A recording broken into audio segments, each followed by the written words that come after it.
Greetings and salutations, Dota fans. It is I, Badger, back for some more League of Lads Season 10 action. I am joined tonight by Season 8 League of Lads champion, and I guess at this point, formerly 8K middle laner, ColonelSquid. How are you tonight? Doing well, Badger. Thanks for having me on tonight. But we are here tonight for a match between Sus, the Season 7 Lads champions on the Radiant team, and Draiden Fanclub, a star-studded pickup team that so far has failed to deliver on their potential promise. Looking at team records, currently Sus are 7-5, Draiden Fanclub are 6-10. So, definitely, based on records, I think if you're making the books, you'd definitely give Sus the tip of the hat in terms of who is most likely to win this series. But Draiden Fan Club, 0-2 last night. I'm sure they're looking to have their redemption match tonight. Sus also have not been flawless this season, though. They've dropped some unexpected losses this time around. I mean, they got beaten badly 2-0 by Toxic Tacos. They've dropped another series 2-0 on top of that, so Sus certainly are a beatable team this time around. Yeah, there have definitely been seasons in the past where there have been teams that have felt unstoppable, and Sus has not felt unstoppable this season. They've just felt very strong. I do like the opening two bands from Draiden. I think that this Beastmaster hero is probably the best offlaner of the pack, and Sus flex it to 5. I mean, just what he provides in these, like, a lads type league is really, really value. The vision advantage, I mean, it just cannot be understated, or it can't be overstated how much the vision advantage. So I think, and on top of that, the BKB piercing stun is just really, really powerful because it means that you really are never safe to just play the map. I know a lot of times when the enemy has no BKB piercing stuns, there can just be an enemy carry that can absolutely form anywhere he wants, and then at the first sign of danger, he just BKB TPs. And you can't do that against the Beastmaster. It just completely prevents that style of play. As one of the heroes of Sus have flexed around both to support and to offlane, so it's a very powerful thing in the draft for them. As a result, Draiden Fanclub say, you know what, I'm not interested. Go pick Marcy instead. And they pick Marcy at 5 slot. You see a DK Hoodwink 6-7 into a Pudge 8. Speaking of flex pick, Pudge. Pudge, another flex. Although, do they play it off lane? They play it support and mid. Yeah, I assumed this was Malefic Marcy. Maybe they can play the Marcy 5. I'm sure Kobe can play Marcy. It is not a difficult hero at all. So, but I thought Malefic was their Marcy specialist. Maybe they're just gonna play it by ear. I don't think they per se know where these heroes are gonna go, and that's what can be really nice when you have a lot of heroes or a lot of players with pretty wide pools. Like, I don't know the Sus team too well. Or, I mean, I don't know necessarily Kobe's 5 pool and 4 plays pause 1 pool, but I think in every other role they have at least a couple heroes that they would say are super comfort. And so they always seem to have drafts where everybody's playing a hero they are very comfortable on.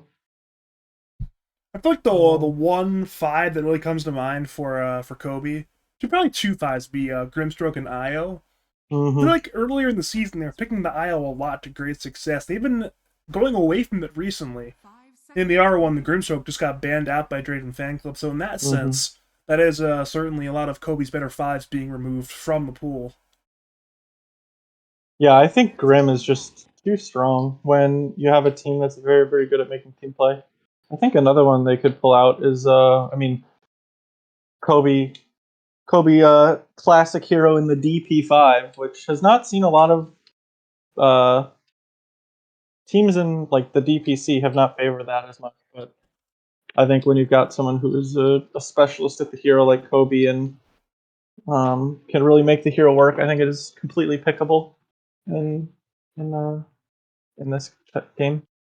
I know Sus haven't relied on that DP pick this season, but they have picked it at least once.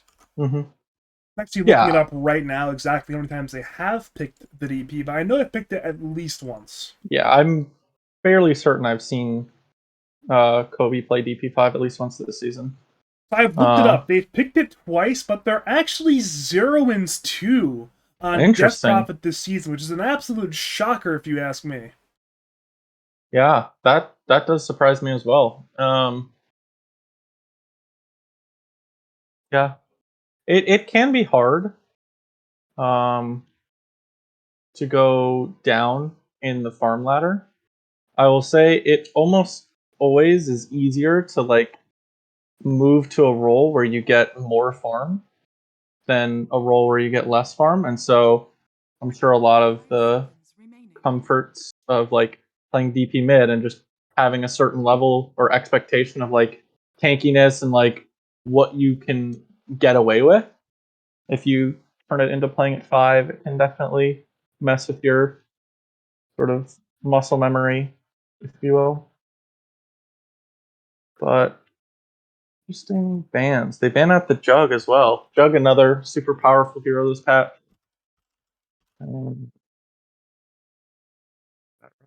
Speaking of definitely patch flavor, they banned out Sniper as well, which is one of those heroes that I know teams and lads have started to pick up on. Like I know the European DPC apparently likes watching Sniper, but we've hmm. seen some lads teams beginning to pick Sniper, and apparently Draiden Fanclub say, you know what, Sus, you've picked Sniper this season.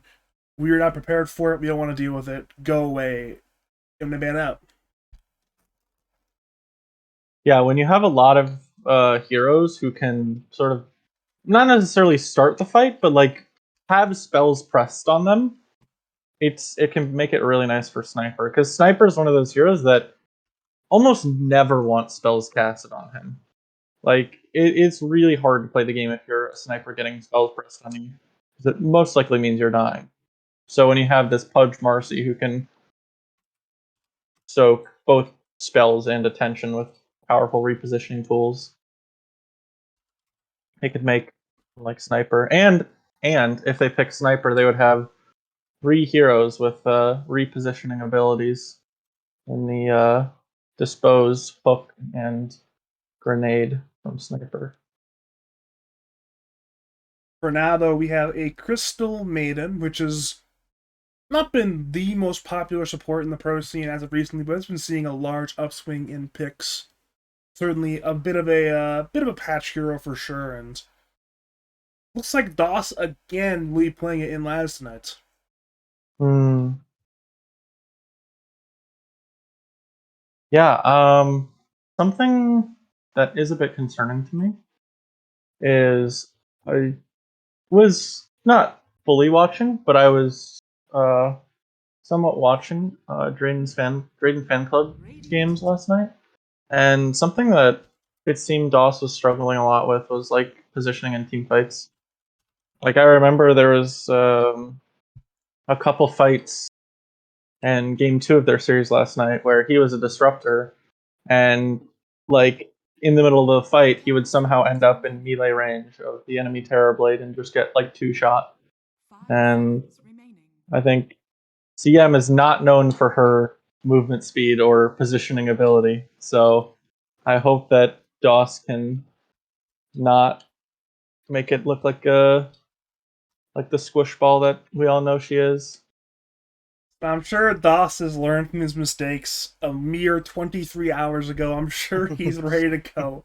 Gee, this fight is probably closer to 22 hours, but He's watched the replays. He's taken some notes. I hope he has. I really do. But it's okay. We have a Dazzle selection into a Sand King selection. A little bit surprised they went for this Dazzle. Not the most popular hero right now. It's possible Dazzle is one of those sleeper heroes people just don't understand fully with the new bad juju and the good juju, but it is the selection for sustenance. I personally think Dazzle's super underrated. I think that hero has a lot of potential. Um, and I don't think it's been fully flushed out. I know EG picked it either today or yesterday. I can't remember when the matches were. They picked it with great success against 5 draft worst stuff. Because like in a couple instances, 5 rep 4 staff would cast spells on the pause 4 Tusk, and they actually just couldn't kill him. So he'd like get off snowball, blink away, save his teammates. Like it was really hard to kill anybody. And I could see with Dazzle Grave, Marcy dispose, Marcy like giving lifesteal, and Pudge eating teammates that like Dire doesn't have the best way to like isolate an enemy hero and prevent saves coming in. If that makes sense. Like you don't have some sort of team fight separation, whether it be like Curse, Power Cogs, Chronosphere, just something like that to keep away allies. So we'll see. They also don't have any backline jumpers, which is kind of really nice against Dazzle. They have instead a Bristleback who has been a big deal recently in the last like probably 3 weeks in terms of both pro play, but also in terms of lads play. Like you've seen a number of Bristlebacks and lads go absolutely off and just take over the game, and perhaps Draiden Fanclub, who I believe have been on the wrong end of a Bristleback game recently. It's like, you know what, we'll pick the hero up, we're gonna ball out of control and ideally just beat the sus team early on. Oh, I didn't even notice that. That's actually so surprising to me. Puck made it almost all the way to the last phase. It was the second to last ban of the draft. I think that hero is like in a tier of its own in terms of mid heroes right now. I think if Puck is S tier, I think the next best mid hero is like A minus tier. Like Puck is just the strongest hero of the patch by far, at least in mid. And I'm so surprised that it made it this far. Like if you watch any team, I don't think Puck is making it past 5 pick in any of the pro games that I've seen. From yeah, I was looking at like that's super surprising to me. If you're referencing the pro game, Puck was 5 picked today by EG, and I also think it went very well. Yeah, I also think it was 5 picked by like OG. I know BZM really likes that hero. I don't know if in the Enigma series recently where it was placed in terms of priority. I'll look that up. I know KU's not a big Puck player, so perhaps he's not prioritizing it as highly, but even then, Draiden Fanclub seemed to not want it this game either, so you know what? Even though his Puck hero is pretty good, maybe we're not as attuned to it or as favorable to it as some of these pro squads are, as maybe they want simply a more straightforward run at you type hero more than a maneuverable evasive hero along the lines of Puck. Perhaps there's something different in mind for Festival this game. Right now, though, we are coming on into the final picks of the draft. It is the penultimate pick here, that 23 pick for Sus. 10 seconds until we have the answer for where these heroes are going to go, and it's probably going to be a carry pick here. Yeah, and it will be a carry chaos nest of KU Pudge. I wouldn't even mind, honestly, seeing this carry CK if they ran the Hoodwink mid. And the response is a Necro. So we'll have a Necro versus Pudge in the middle lane. That is interesting. I don't think I've ever seen that. Just based on what I know, I don't think I've ever seen that matchup either. I'm assuming it's Necro favored, but I could also see the argument being made that Pudge just has like 30 base damage on Necro, and they'll just never let Necro get any creeps. But I got to imagine at a certain point, Necro just is able to bully out Pudge.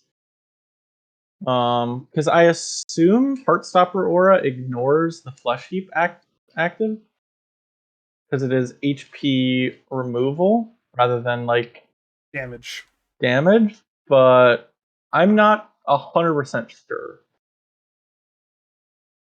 I guess we will find out. I mean, it'll come down to KU's probably going to be favored at mid and 0, but at some point Festival's probably going to be stronger. So if you're KU, can you keep that lead more or less forever. Yeah.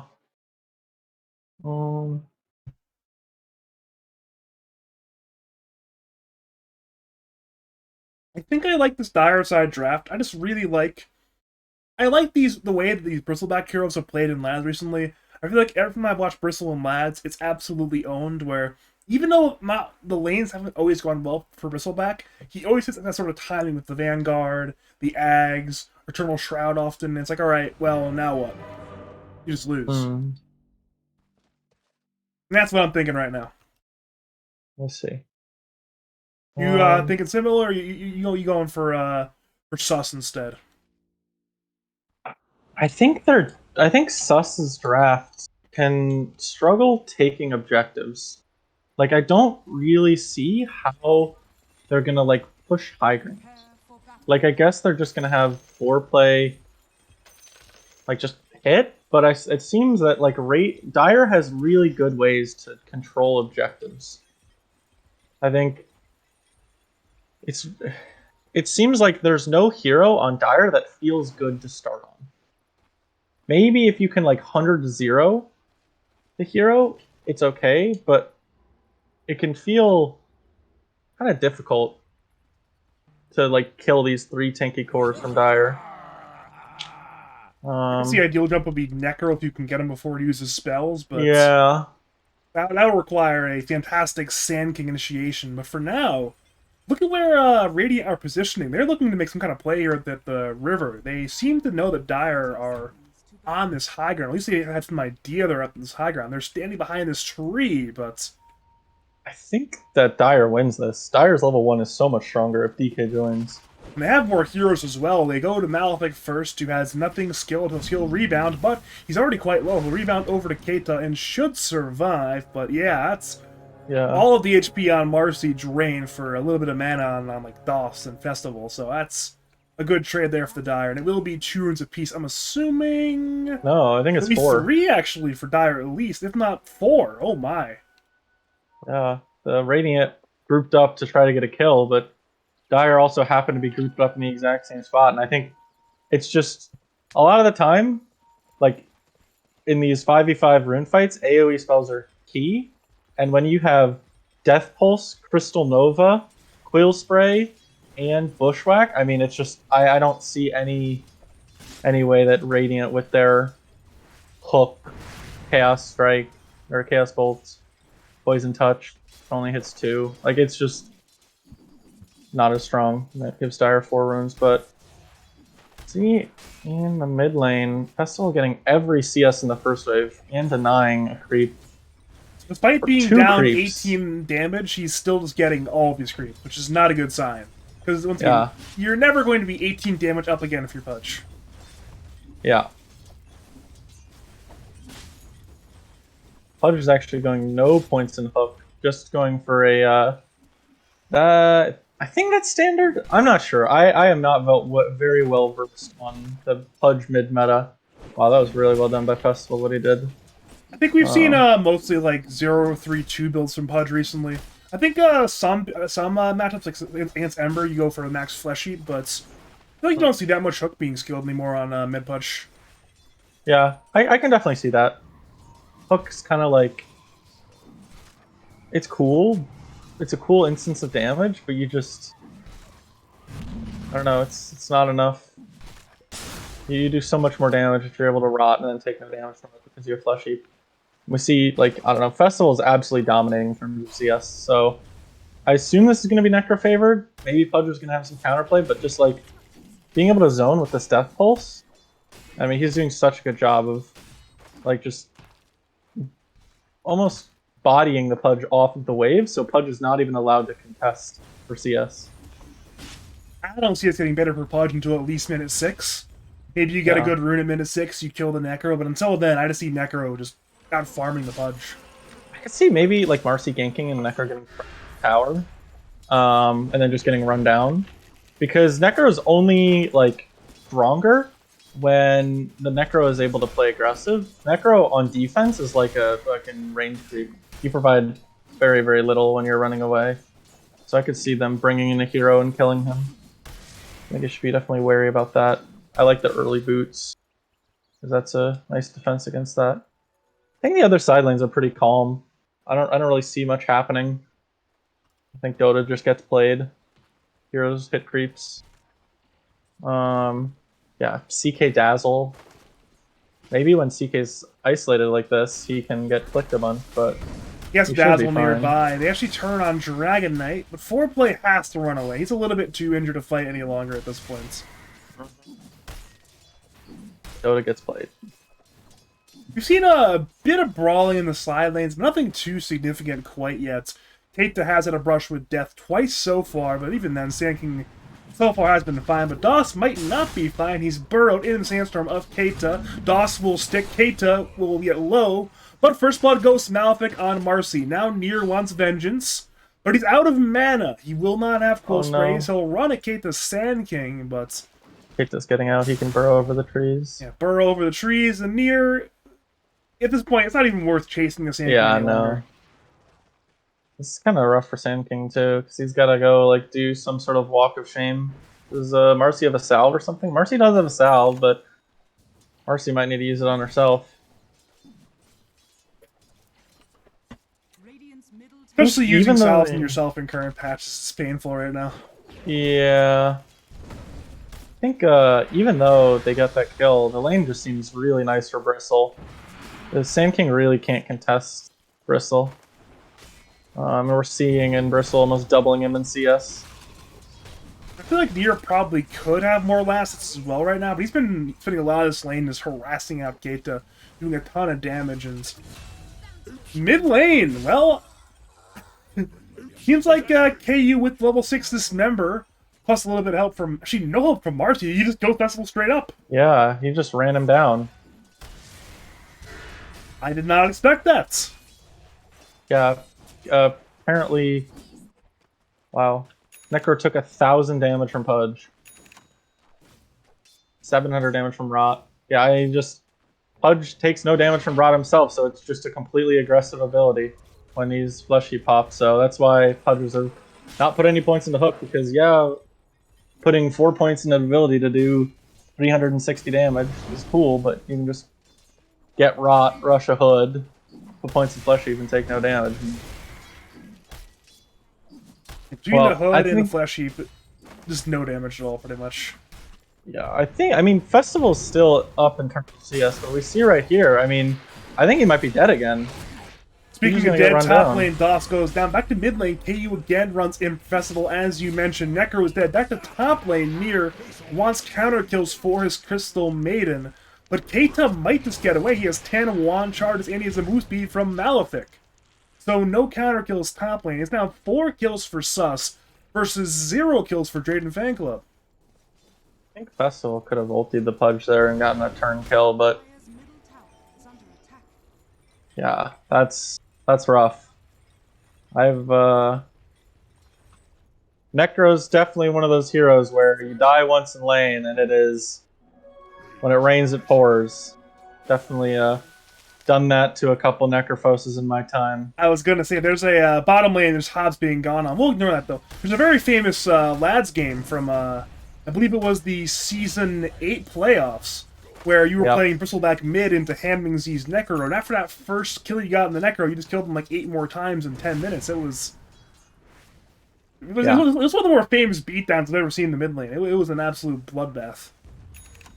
Yeah, that is definitely what can happen if you get careless on Necro and try to play the line and doesn't come out in your favor, and then every engagement after that is just so hard to win.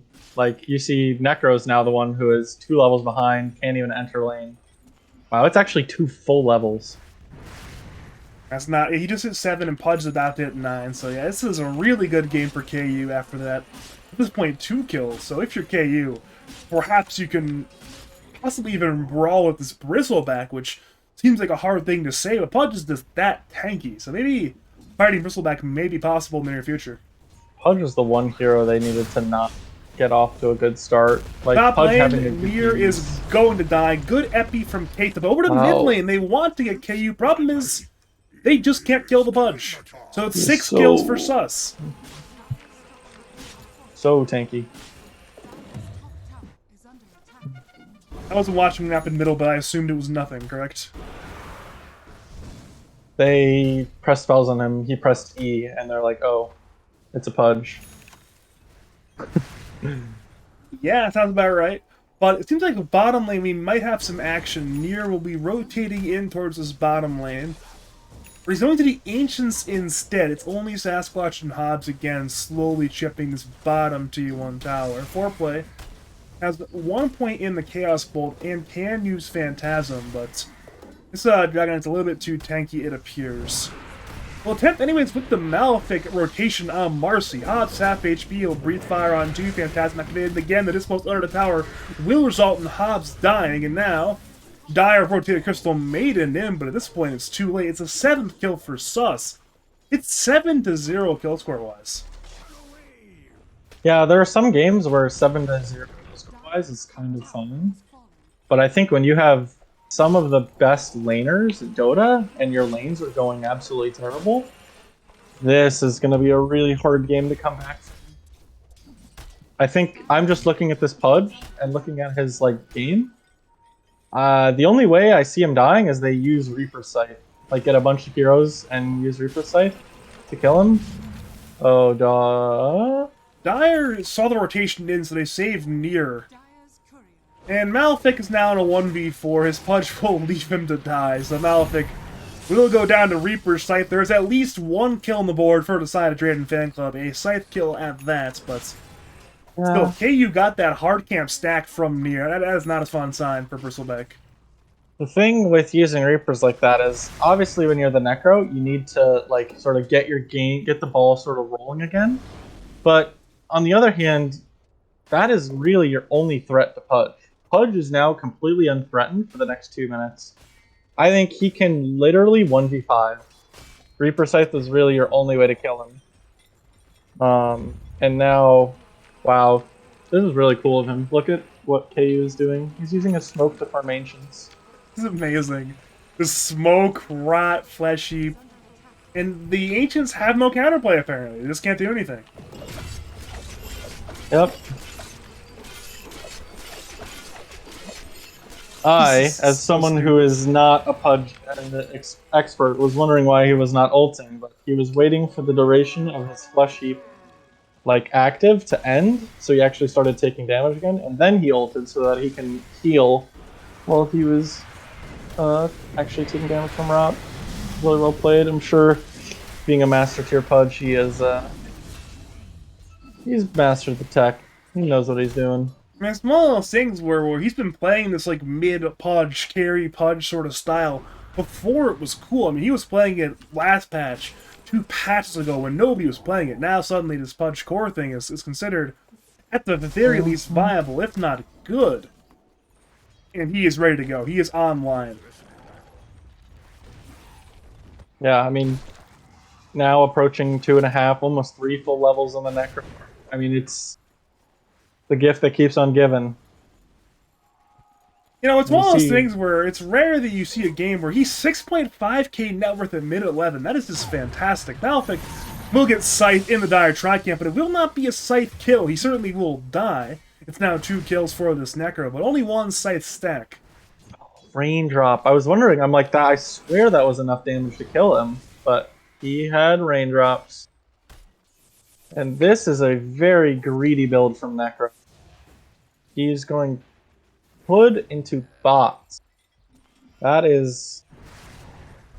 I mean, that's a build where you're just hoping that you don't get punished too hard for going to spots and are able to get your next 1.5 to 2 items, because then the bots feel really nice. But if you start getting punished in the next couple minutes, you're going to be like, man, I wish I had a Sange instead of this bots item.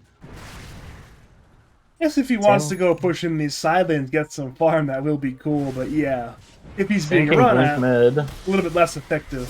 Speaking of sanking your ride mid lanes, a 3-man bushback from Sasquatch, but the problem is, there are 4 heroes there, and the 4th one hooked him to his death.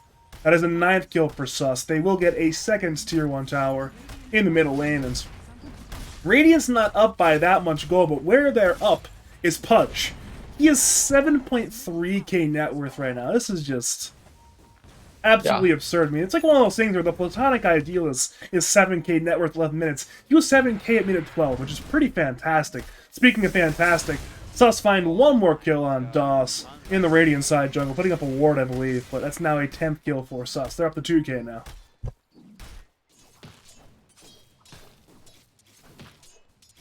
Does Dire have any great ways to delay the game? I think they have okay ways to delay the game.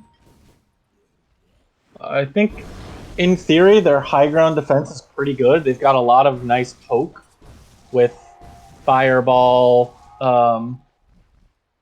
what's the spell called? Acorn Shot, Crystal Nova, the Death Seeker, but I'm just worried that Radiant is going to be so far ahead that if any Dire hero even tries to approach someone knocking their CK off a building, that they're just going to get Blink Sand King stunned, they're going to get rebounded into disposed, they're going to get hooked. Like, it's just Radiant are going to be strong enough where they can just dive. And that's when Dire becomes in a lot of trouble. And the Radiant is just able to dive them. Senseless. Perhaps Dire can begin to make something happen, though, with this item pickup.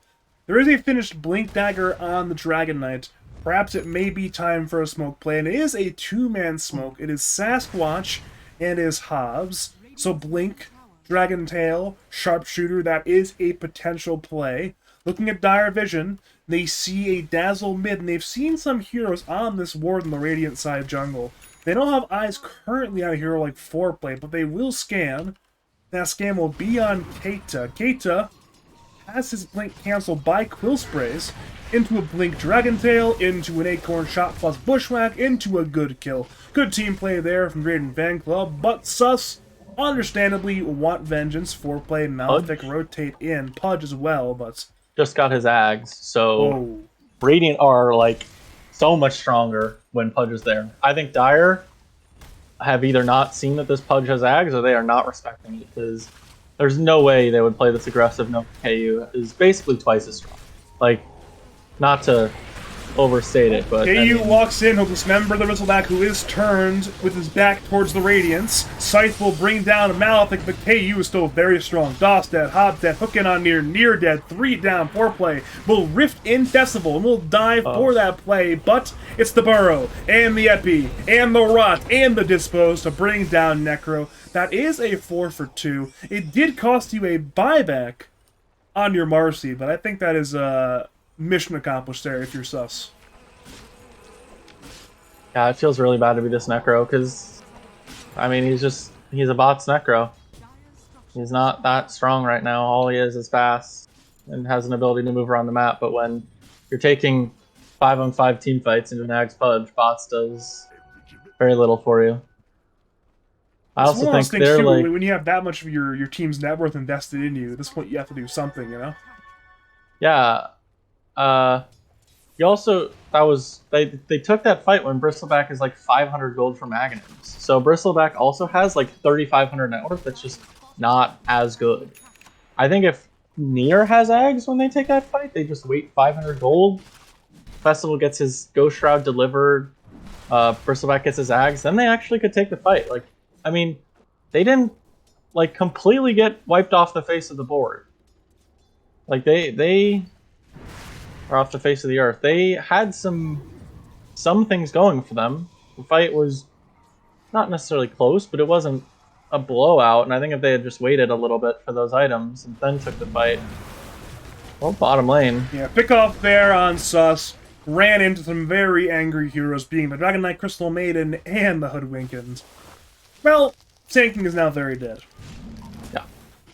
I would like to see Sasquatch go for a Maelstrom. I think that not only is it really good against CK, but I think Dire is going to run into damage issues.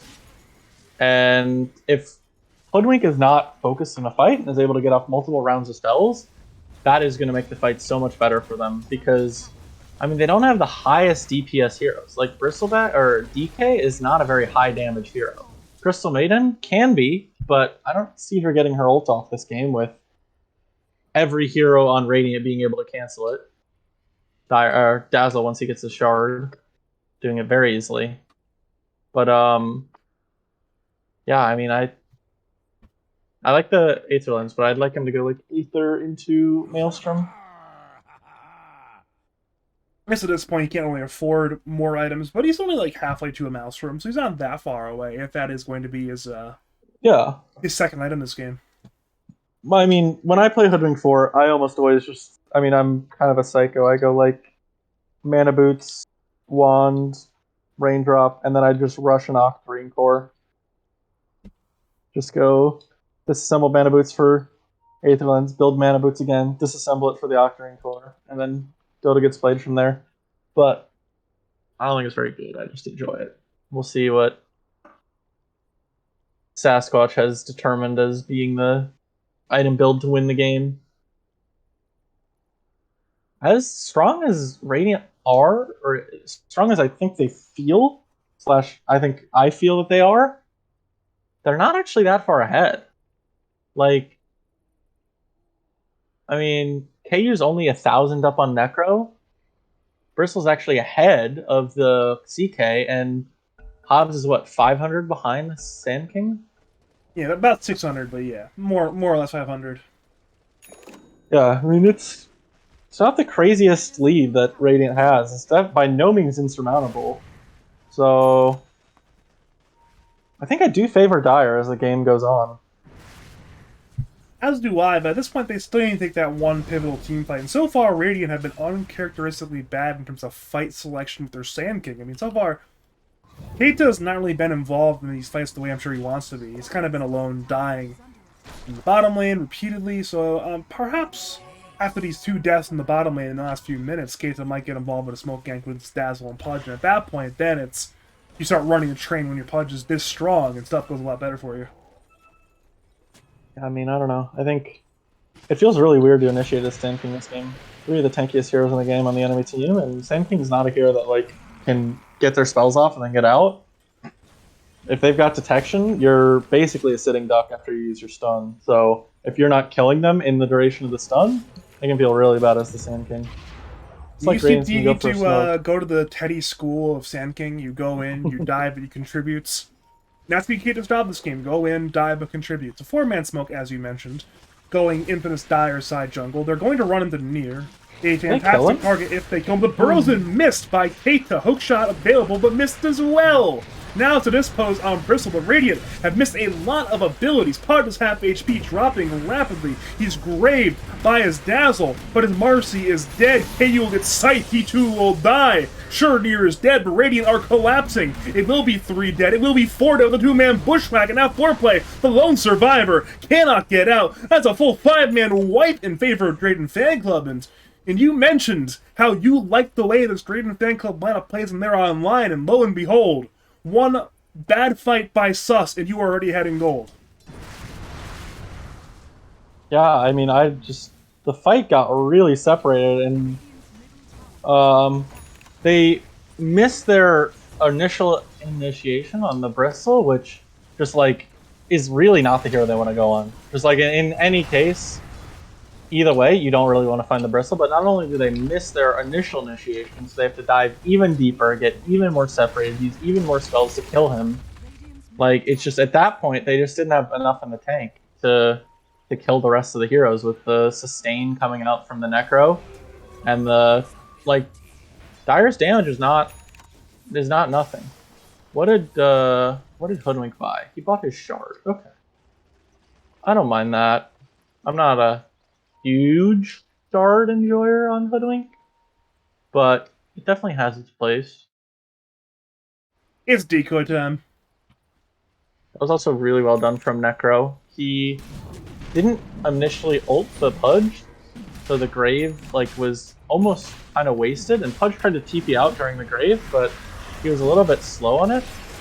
So the TP was actually also able to get cancelled, and then the Necro ult didn't hit until the Grave was over. But Radiant sneaks a roach. I just walk on in there, and there was no contestant time, and now Suns have 5-man smoke. They're going to cross the river once again. They have their eyes upon this Dire side tri-camp where they see a Bristleback. But instead, they're Surely going you to don't run want to to a go better on target, Bristol. the Necrophos. Burrow into Hook, into Dismember. Epi activated. Festival remains alive, however. Malthic will engage in. Reality will bring down Necro. The trade is for Marcy and Sand King, but Radiant seems to want to fight. Their Pudge is incredibly strong. Brings down Dawes, brings down Hobbs. Bushwhack will allow Sasquatch to get away, but it is a 3-for-2 in favor of Sus. Yeah, Necro's a much better person to start on because as of now, he doesn't have a single what I'd call defensive item. Like, Kaya Sange is sure nice for helping you survive, but it doesn't help you get out of trouble if you're in trouble. So, yeah, seems Dire's going to take a tier 2, or Radiant's going to take Dire's tier 2 mid. Maybe with the Glyph, I think twice. Sand King did start the fight and immediately die, but I mean, he got the fight going on the Necrophos. Can't really ask for more. And again, Necro is respawning. That is all of Draiden Fanclub back in action. And it seems like they may go for some kind of smoke play. It is a 4-man smoke play.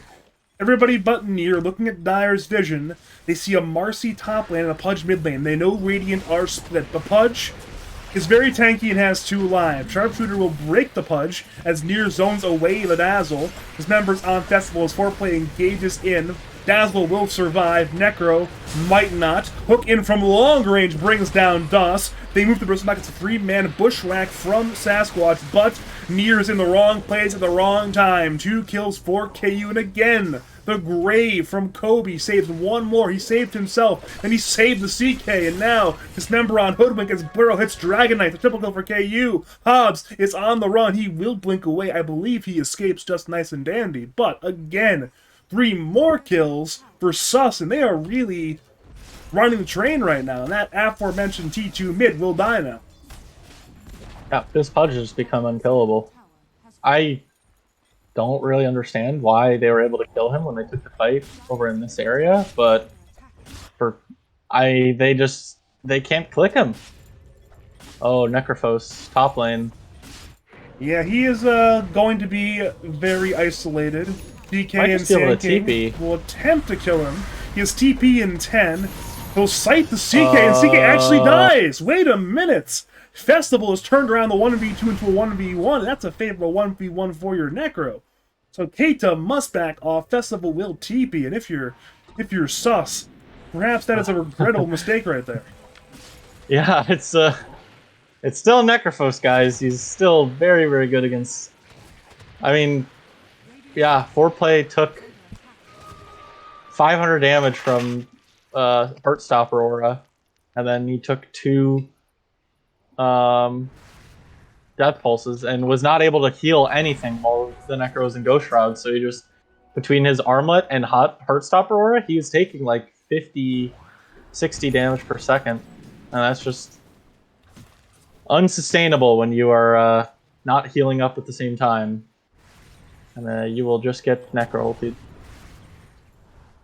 I think the last team fights have gone really well for Radiant, but I think the true test is this Pudge. Once his Aegis is gone, will he have enough survivability to survive fights? Because the reason he's able to survive fights right now is because they don't want to Reaper Scythe him with Aegis. But when he's able to finally get Reaper Scythe, when he loses that Aegis, I wonder if he's going to be as tanky. He does have a BKB, so that will certainly help, but I have to imagine at some point Bristleback is just going to be able to run him down with how much damage Bristle is going to be able to output, and especially the minus armor and slow to just kite the Pudge. And maybe at this point, Pudge might buy an armor item just to not die to this Bristleback damage in these fights. I mean, he has plenty of magic resistance. Mm-hmm. He has 43%, but only 43% physical resistance, which against Bristleback is not going to be enough this game. Yeah, he's going to Shard, which I like. He will then be able to save anybody else that gets Necro-ulted from getting Necro-ulted. I mean, it's not going to be as nice because he's always going to be the one that they look to ult on Necro, but it is just nice for saving teammates in general and lowering the cooldown on Dismember, if that is to happen. But I assume his last item is going to be a Shiva's. I mean, it's just a god tier Shiva's game. I can't see what item he would favor over Shiva's last item. And I honestly am not even sold on this shard over Shiva's. Maybe he's thinking just Say his foreplay from getting necrolted. that sounds about right, actually. I mean, it is some good scythe counterplay, assuming the KU is not the one being scythed, and so far he has not been scythed. But as you mentioned, with the Aegis being gone, perhaps Dire will scythe him. I guess if you scythe the Pudge, in comes Dazzle Grave, perhaps, if Kobe's on point with that Dazzle Grave. For now, though, we've been doing a lot of farming. It's farm time. Nier did a really good job in the last fight. When Pudge was getting gone on right here in the mid lane fight, Bristle was running at Kobe right here and made Kobe Grave himself. So hopefully Bristle's able to do that in all these upcoming fights. While Pudge is... But Pudge has a BKB now, so he's not going to get as easy, whatever. Pudwink has 2,000 gold. I'm curious to see what he goes. I'm hoping it's a Maelstrom. But we will see. He's just currently appreciating interest now. He's just sitting. He's sitting on the money. He's waiting for he's waiting for a rainy day right now. Wow, those are two big items that the Dire just got. They got Cloak of Flames and Paladin Sword, both of which are super helpful. Actually, in all three cores. All three cores love both of those items. So, curious how they're going to divvy those two up. Seems like it'll be this Paladin Sword for Bristleback. Seems to be we're headed with that one. I don't see the cloak currently, but I'm sure it'll end up using the cloak somewhere. on either. I'm not a fan of that. Mid lane blink in by Hops finds foreplay, but foreplay is still half HP. He's now graved and dismembered, so a bit of stacking of the save there on foreplay. They're going to attempt to run him down. They know he's inside. Kobe's Pudge, getting run down. as Kobe is run down by Nier, but Pudge will attempt to turn with his BKB. He'll look to TP, actually, bringing foreplay with him to safety. Guess that is one way to save your CK, dismember and TP away. Nobody does. Foreplay out of there. Yeah. I guess that was the idea with the shard, just be able to eat and then BKB TP one of your cores out to safety. But interesting. So Pudge is going the E-Blade first and then going Shiva's. That is not at all how I would have built, but I guess KU knows better on his mid Pudge. I guess the E-Blades is more single target damage, and maybe he's thinking, hey, run down Necro, run down Bristleback. But even then, it still seems... I'm not going to say it's impossible, but it's definitely ambitious. Yeah, well, since Bristle isn't going BKB, it's actually, like, kind of a pseudo way to help himself, because KU is obviously going to want to pop his BKB in fights, and there's not really a lot that he can do to, like he can't really Ghost Scepter himself while he's BKB'd, obviously, and stop the damage from Bristle, but since Bristle doesn't have a BKB, he can E-Blade the Bristle, and then it makes it so that he's allowed to damage the Bristle, but Bristle really can't damage him in any meaningful way. He still will have the quills, but without that Warpath damage, it's not that... It's definitely not enough damage to kill a 3.2 KHP Pudge, put it that way. But... yeah, I'm just worried they're not going to get the Shivas fast enough, and that eventually the Shivas is not going to matter. Or, I don't know. I think Shivas will be good at every stage of the game, though. Because you have that, the de-amplification on the regen against this Necrophos, against this Bristleback with the Paladin Sword. I think it'll always be useful at some stage. Maybe it's better right now than it would be 10 minutes from now, but I'm sure it'll always be useful this game. But, yeah, we'll see.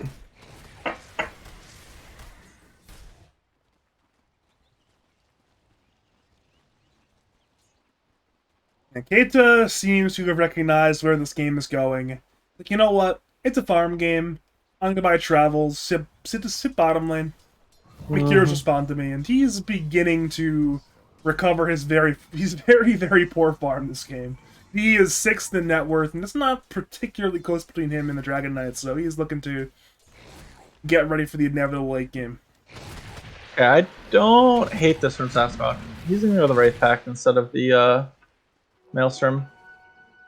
Instead of increasing his team's DPS, he's going to try to negate the enemy teams, which is definitely a fair point. I mean, just they're already so tanky that Radiant is almost running into damage issues, and Maybe he's hoping to push it over the edge with Vlad's. Because his team does, like, his team is the team that wants the longer fight. Nier TP's in, thinking there's a Roshan camp going on, but instead, Radiant are set up by the shrine area. Now Nier, look at E-Bladed, he's half HP dropping rapidly. He's being crit down by foreplay, and Nier will die. The trade is first hand from the Radiant are triumphant, it appears. Scythe. Don't you know that they're safe from KU and Kobe, both saving the Marcy? So Marcy will survive. Radiant head to Crystal Maiden, who will get absolutely eviscerated. Now Dispose in on Sasquatch, and a two-man hex from Kobe. Sasquatch low, but they turn on Pudge instead. Pudge now Mortis Member on Dragon Knight. Hoodwink dead. Dragon Knight dead. Necro alone in the 1v4. Will not be able to leave. He too will perish. And with that death, that will be a full 5-man wipe in favor of Sus, and it will be the second Roshan of the game. That is not what the Dire needed. I think Nier was very, very in trouble there. They did not have enough to save him. Yeah, we saw there, like, Necro just can't really ult anybody. Like, it always feels bad, but, like, he just can't press his ult on anybody when Dazzle has not used Grave and he's not using it on Pudge. And now KU has another Aegis. I mean, I don't see how they're going to be able to kill him in fights. It seems really, really difficult to do. And perhaps it might be time for Sus to just start running it down lanes. There's some tier 2s to claim, but more important than tier 2s, perhaps even high ground may be in danger soon. Yeah, definitely. They're not the fastest pusher, but it's by no means slow.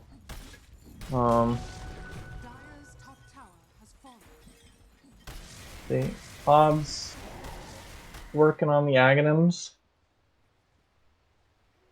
I thought the fight was gonna go better for Dire when it was able to like be a super long fight, but it just bristles most of their damage. Like without Bristle, they're very low damage. Necro is doing like I don't know. Necro is kind of just there. It means yeah, he's using Heartstopper on people, but when Pudge is able to constantly be healing off of his Rot with his Eternal Shroud plus Spell Lifesteal talent, they've got a Dazzle constantly healing people. I think Dazzle living is the key to Radiant winning fights. I think if Dazzle gets focused, the fights become a lot harder for Radiant because they don't have their sustain. Because looking back on it, I think the Dazzle was the reason why, even though the fight went super long, the heroes were all in Heartstopper for like 30, 40 seconds. I mean, Pudge was healing off his lifesteal, or spell lifesteal, CK was healing off of his actual lifesteal plus sidekick. But overall of that was the Shadow Wave spam, keeping them all super high HP along with the bad juju. I think it's one of those fights where, I mean, yeah, you're obviously not going to get a fight in those sort of economic conditions again where you're up 3k, now you're down by 5k, but it's one of those things where I think they had the wrong read on the situation. I think they thought Radiant were committing to a Roshan, because they scanned Roshan, and there's only one hero in the pits. The remainder of Sus were just right there at the outpost. And then when Nier TP's in there, it's like, oh, well then, I guess I'm going to die. And he really didn't have much of an impact in the fight as Bristleback, so yeah. Maybe if that fight goes differently, you have Bristleback not being focused in really what was effectively a 4v1, then that fight might go better. Problem is, once again, at that point, you were fighting 5 lives versus 5 lives, up a few K. Now you're fighting 5 lives into 6 lives, down 5k, so the situation in the game has changed. Yeah, I almost wonder if Heart's not the right item for Bristleback. I almost wonder if he just needs a BKB. He's taking a lot of magic damage in these fights. Like a lot. Between Sandstorm, Epi, Pudge Rot. I mean, just those alone is doing probably upwards of 1500 DPS or 1500 damage in fights. You might just need a BKB. Hey, Squid, you want to know how I know that Sus are playing well this game? I haven't made a single pun yet with their team name. Because usually I cast their team, they make some bad moves, and I'm like, that was pretty sus, and then I giggle to myself at my dumbass pun.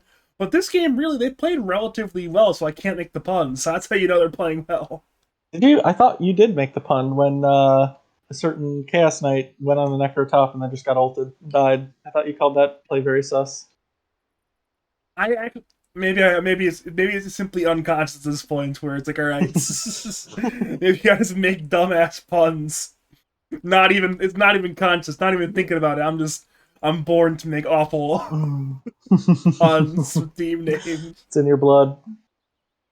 Seems like we do have G's though. We're back into the action. We're at minute 33. There is still 4 minutes on the Aegis timer on Pudge, and well, it seems like Radiant may start to run it down the mid lane and the bot lane. Yeah. See, Hoodwink's still pretty far off of the Wraith Pact. Maybe the Wraith Pact is what changes the fights for them, because then they're able to reduce the damage. I think if Wraith Pact is down there, Bristleback actually doesn't down there. Because they don't have the best Wraith Pact hitters. Like, no one... They have 3 melee cores. Their one ranged hero doesn't really want to be committing himself to hitting something like that. So, I mean, it's kind of got to be Marcy with his ultimate that hits it. But that just means he's not hitting heroes. So, we'll see though. Marcy with her BKB now. Gonna let her move through the fights a lot easier. Going Refresher on Necro. So he's like, his plan is to ult somebody, they get graved, and then he can ult them again, and then they get eaten. We have seen Dismember and Grave being stacked. Many festivals notice, wait a minute, they're both graving and dismembering the same target. So if I go Refresher Orb, the second ulti might actually work. Turns out Pudge has changed his items once again. He's opted away from going for the E-Blade, back for the Shivas. You were a big fan of the Shivas. You were speaking highly of the bigger fan of that. And he has bought it. Yeah, I didn't understand why he would have gone E-Blade before it.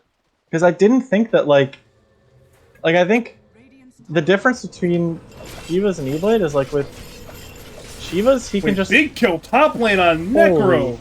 Hobbs will get away. Dismember is on cooldown, but...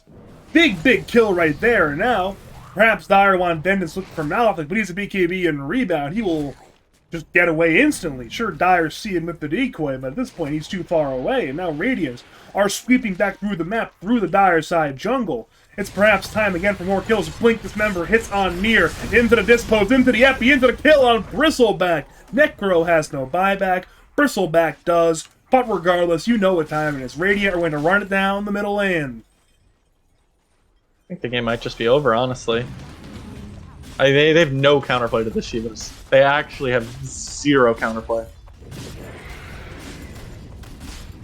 All these buildings. You see, Doss is just sitting in Fountain, because, I mean, there's nothing else that he can do. That's unfortunate. I mean, Hobbs might as well be in Fountain with he's sitting 1,500 units behind his tier 4. There's just there's no defense, because KU's looking like, you see KU's able to blink all the way into here with no fear. Is Doss trying to bait with this Mantle of Intelligence, trying to bait them to a fountain dive? Is that the play here, Doss? Maybe. Doss being a little tricky. If the hook was slightly longer, that would have been perfectly on point for Sasquatch, but instead it will be middle racks fully dead, top range racks dead, and with the Necro respawning, Radiant will respect that. They say, you know what, we know we're ahead, let's not make an errant play. There have been a lot of throws in lads this season, a lot of throws in games with sus in them this season. I think, you know what, let's just back off, we know we're ahead, let's make Dire force some kind of play, and the play is being forced right now. It is that 3-man smoke, Dragon Knight, Necro, and Crystal Maiden, but seems like they will not connect on a kill here. Festival does pick up the Cloak of Flames. I think he should have done that a little while ago. I actually don't know when he picked it up, but... Oh, I think he's getting it replaced now. So, never mind. I mean, Timeless is just definitely by far better. You're not going to win the game by living another second. But it's time for the Aegis to expire for KU, but there is an Invis. Marcy still hunting, perhaps. Something crazy might happen middle lane, or maybe not. We're going to not do that. I do have the Wraith Pact finished on Hoodwink, so that's going to be, Art's currently flying out on Courier, but that's going to be super big. if that can get up in fights. But man, this Bristleback got absolutely shredded last fight. I mean, it was like, oh no, and now KU gets a time. So like, Ooh, that yeah, is real. I mean, yeah, usually heroes use either the spell damage or the debuff amp well, but Pod uses both extraordinarily well with his build, so it's scary. yeah. I am. I literally think he can kill any hero on the Dire team in an ultimate with his 25 talent. That makes his ulti do, what was that, almost 3 times damage? Hooking on near, but he has the Lotus Orb. Problem is, he's just dead. He's Radiant just hunt for dead. more. They kill Doss. They head to Hobbs and Festival, who have big givvies. Doss has Bob back, but Near cannot. Hobbs, again, will be Lotus, keeping him alive for the time being, but he is disposed in on Dragon Knight. Scythe will bring down Marcy, but no, the Grave! Not even a single kill for Draiden, Fanclub. That is already 4 kills. Hook will be blocked by the Marcy, but the result is the same. Major team fight win. It will be even bigger now with the kill on Festival and the kill on DOS. That's going to be another full 5-man wipe. Just call it the GG at this point. Let's go to game number 2. This one's over. And there's the GG call. Yep. One is well and truly over.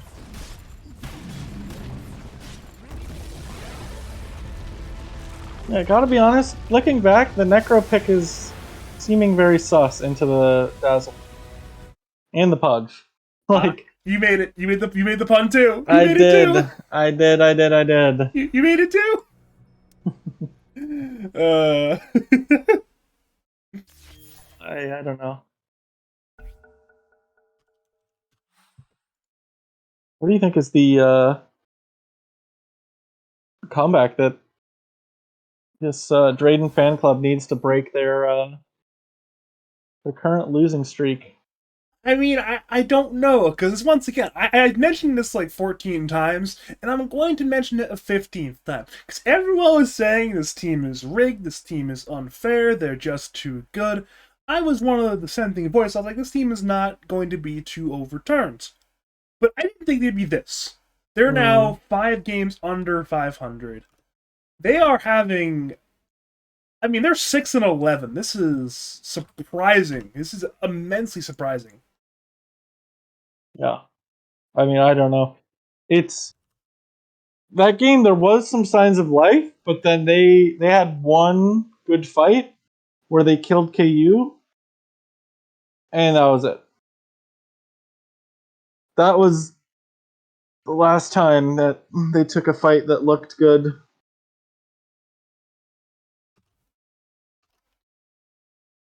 So tough. That's one of those losses that just feels terrible. I I have had some losses like that, and I don't think I've ever won the second game after a loss that felt like that. There are some losses where it feels like a complete outdraft, and you can kind of just brush it off, like when you lose in literally 15 minutes, because like, well, we lost all our lanes. What can you do? We got outdrafted. But this loss, like, there was some counterplay, and they just got at every point just completely outplayed, except for one good fight. So maybe they're able to hold on to that one good fight and keep their hopes up with it, but man, they're gonna have to dig deep if they want to come back after that. I feel like they had the better draft on Dire, but apparently didn't go well. I mean, mid lane went well until it didn't. The draft felt good until it didn't, and suddenly it's just one more loss.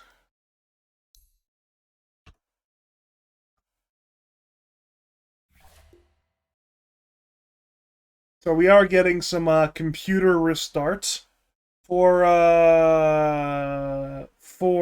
KU of Sus. I'm sure he'll be back soon at some point, maybe, hopefully. Mm. I'm being told to add a better TTV emote to my chat. Maybe I'll do that. I've actually never really Just gotten telling into you, the whole Teddy. better Twitch TV thing. I'm sure I should be doing that, but eh, Was this Teddy telling you to do it? of course. Oh, of course. I mean, did, Oh, wait, did let you me go to ever chat. did you ever have a question? That's true. I'm going to chat.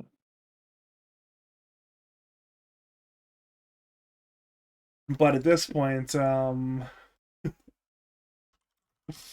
we have to go into selection for both teams. Sus are going to have priority for game two.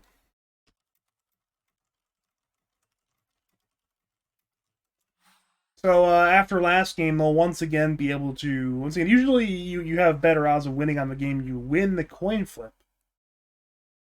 So Sus, they won on the game they lost the coin flip, so they have their choice of pick and or side.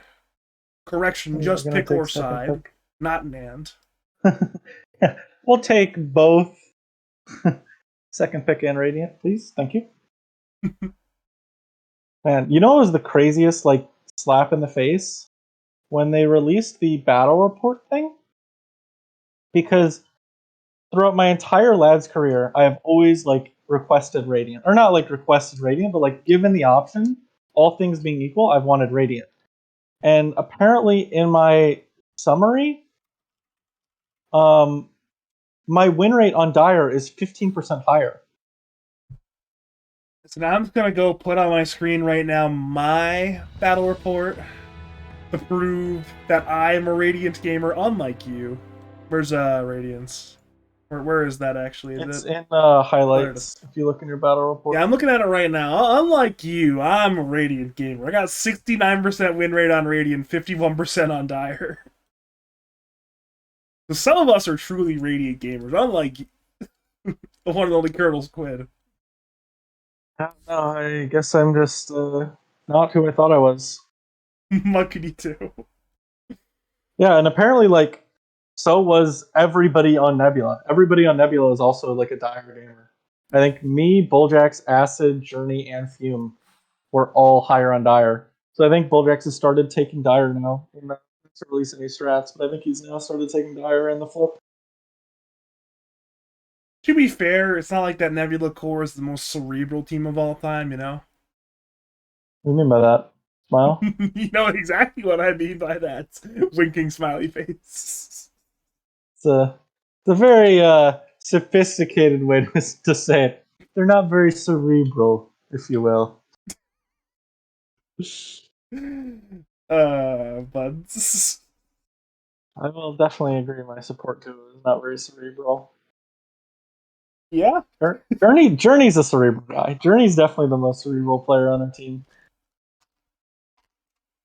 but he also has a tendency to just the thing that makes Journey mauled is when the enemy makes a bad play and it ends up working out. That like tilts him more than anything else in oh, the world.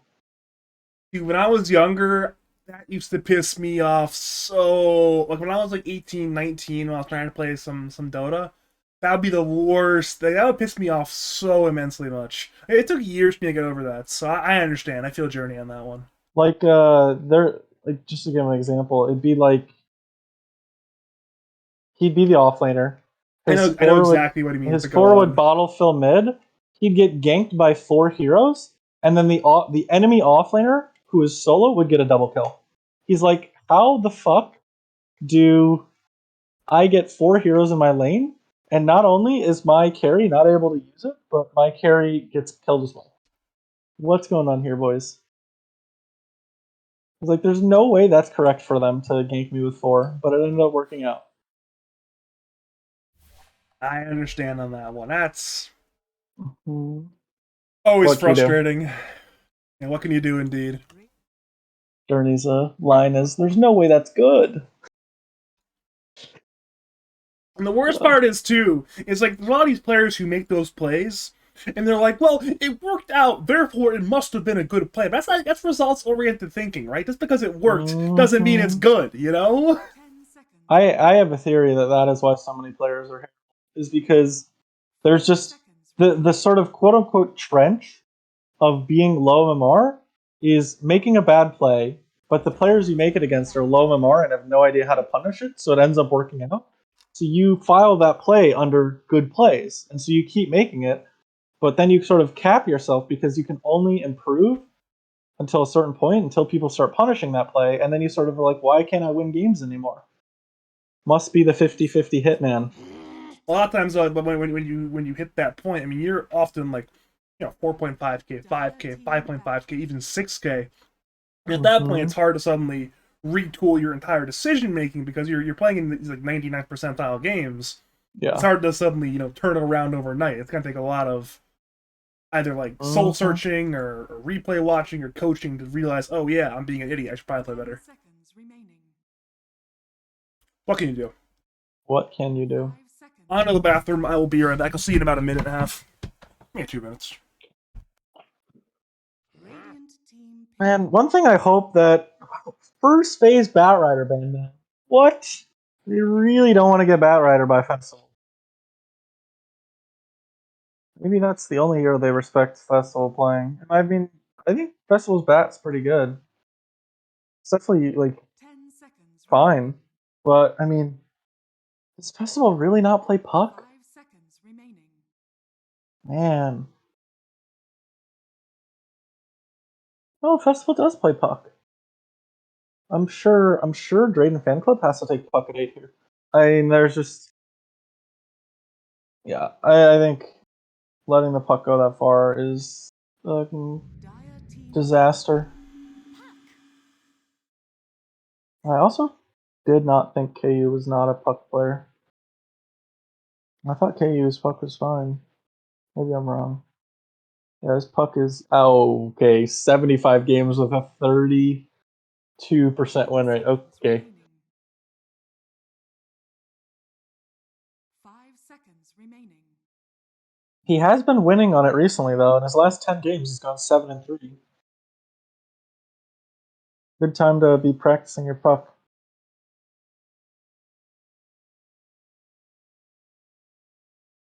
And they go first overall pick Puck. Okay, yeah. I was alt-tab looking at stats. That is definitely what I wanted to see. That is definitely what I wanted to see.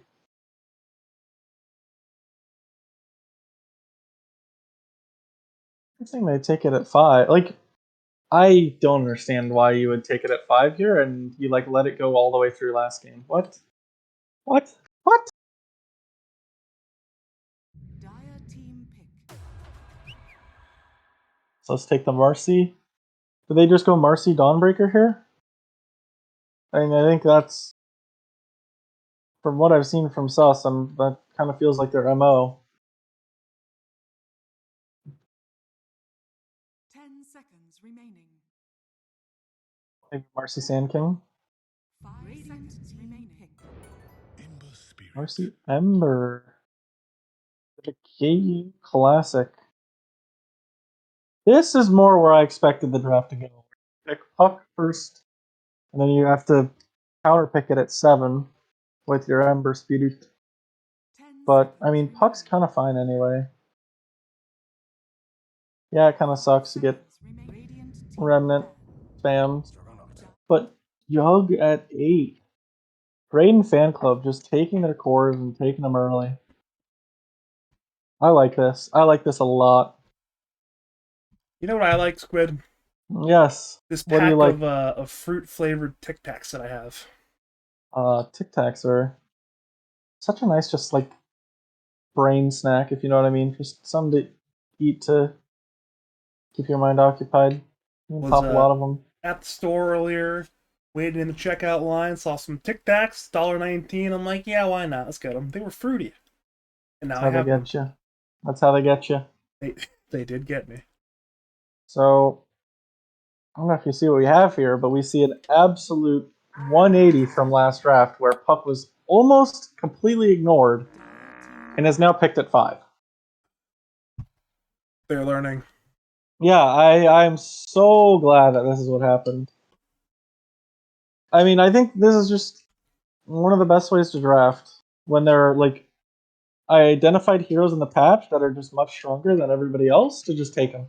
And I think Jug and Puck are probably the two best 1 and 2 in the patch right now. It'd be hard to come up with a hero that is. I think CK definitely is up there in terms of pose. I think.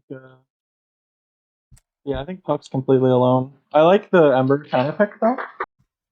Not only is it a nice matchup against Puck, but it is also KU's best mid hero. I would say. Like, I mean, since Pudge is banned, I think this is the best mid hero for him in the pool by far. And considering it has a nice matchup against Puck, I think it's really smart to take it at 7. I was gonna say outside of Pudge, probably his best mid laner. Yeah, Yeah, no. I think it's not even close. I'd still give an edge to his Pudge over his Ember, but yeah. Would you? Yeah, his Pudge is really good. I agree too. I agree. His Pudge is very good. I just think his Ember. I agree. You know, at this point, Pudge's first phase banned now. Problem solved. Yeah.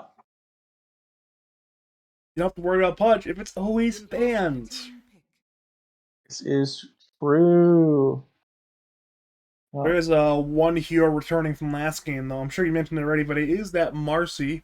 But once again, probably be played by Malefic. Yeah. I do think Radiant has much better heroes against Marcy this game, though. Last game, they kind of had heroes with, like, literally no mobility. They actually had 0 mobility skills last game. I mean, the closest thing they had was Hoodwink's, like, Tree Walker ability, a Scurry. That was their only movement ability in the entire game. Other than the Bagger they bought. But now, with Spin, like, and all of Puck's abilities, they're a lot more escapable, and so I think it's going to be a much harder time to see this game. I would like them to pick some sort of, maybe not mobile offlaner, but I don't know. I guess DK is kind of like, doesn't care. Ooh, they did let the Grimstroke through. I did not realize that. That's definitely a mistake. Yeah, I mean, they had choice of bans. They banned out a bunch of core heroes instead. Ursa, Razor, Medusa, targeting out foreplay, but... Yeah, I think that is a huge mistake. 5 seconds remaining. I mean, unless they had some sort of plan against it, because you knew it was going to come. But I think more likely they kind of just forgot about it. I think alternatively, I think it's they wanted Grimstroke at 16. And they're just kind of hoping that Sus wouldn't pick it. I mean, it's just such an easy Grimstroke pick at 15. It's so, not necessarily non-committal, but it's like just so, you're going to want it, you might as well just take it at 15. Grim is one of the perfect just 15 pick heroes because there's not like a quote-unquote counter to it. It's not like, and it also makes your 16 and 17 pick just, it feels so much worse to pick a hero knowing, this hero is going to get leashed. What hero do I pick that doesn't care if they're leashed? And I mean, you already have Puck and Jug, who aren't the biggest fan of getting leashed. So we'll see what they do. They have Ember, who is one of the best Grimstroke pairs in the game. You still don't have a great ability for the Soulbind yet, though.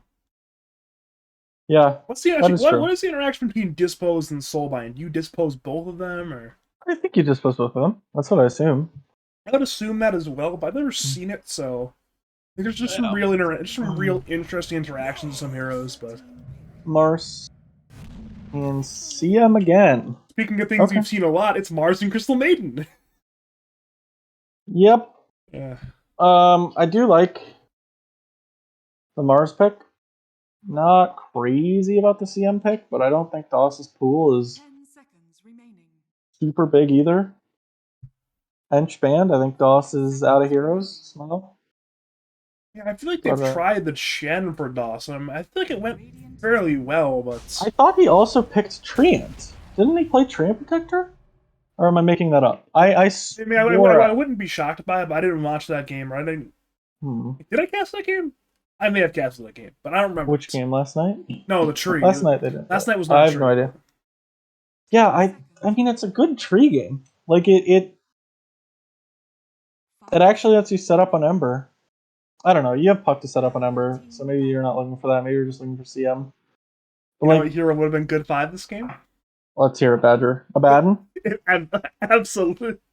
Abaddon. It looks like a terrible Abaddon game. Dude, there's literally stuns to purge. How's it a bad Abaddon game?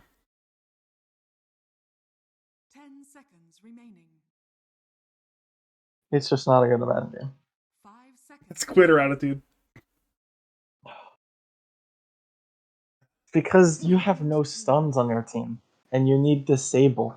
And that's your. Well, it's not like Crystal Maiden provides to say. She's got a slow and a frostbite. That's barely disabled. I mean, come on now. That's better than absolutely nothing. You have a from 10% Abaddon. slow. What more can you Wow. want? Wow. 10% slow, but you have to be in melee range. What more can And you have to click them. What more can you want? A 10% slow is literally all you could ever want from a hero. 10 seconds Uh-huh. remaining. Is that so? Yeah. I really like this Bloodseeker, man. If a hero the foreplay really enjoys playing, and it's good against Jug, and it's Team pick. I guess good Yeah, enough I against mean- Mars. No, I think it just, like, based on their lineup, I think the hero they really needed to like a Bloodseeker type hero. What else could they remedy it with? Like, what would give them similar things? 10 seconds remaining. What could I 5 play, like, seconds remaining. I mean, it's not a bad, like, Sven / Wraith King type game.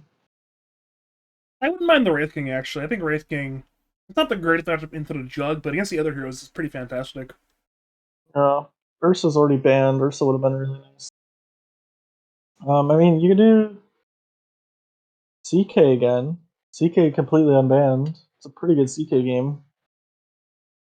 I feel like it could struggle if behind against Jug, though. I mean, Jug, we've seen like these builds where it's like Maelstrom Shard or with the Bee Fury. Either one Yeah. can really beat up the CK if he's behind. Obviously, if you're ahead on CK, it's fine, but You need some Ember Catch in your last pick here, and it's kind of Ember Catch. A little hoodwink again. it does mean that if KU is on point reaction-wise, he can react to more or less everything available. Yeah. Other Maybe than like Blink a really Coil. good Blink Quail from the Fog would do it. That's about it. Blink Raining Roof too. Select your So, heroes. I actually wouldn't mind Bristleback. Oh, they go tiny. Huh. I was looking at that, but I don't know. Jug Wait, is fine in the tiny. look who's playing Puck, and look who's playing Hoodwink. I see they've gone for the Festival Hoodwink. It's the mid Hoodwink in the 4 Puck. This is not what I expected. I don't think it's what you expected either. I don't like this at all. I think you lane swap for one of two reasons. You lane swap, or like not lane swap, but like hero swap for roll. I think you either hero swap because it's better for the lane or better for the game. And I don't think that Hoodwink over Puck is better for either. In fact, I think it is worse for the game, and it is the exact same in lane. I don't see. I think KU just is gonna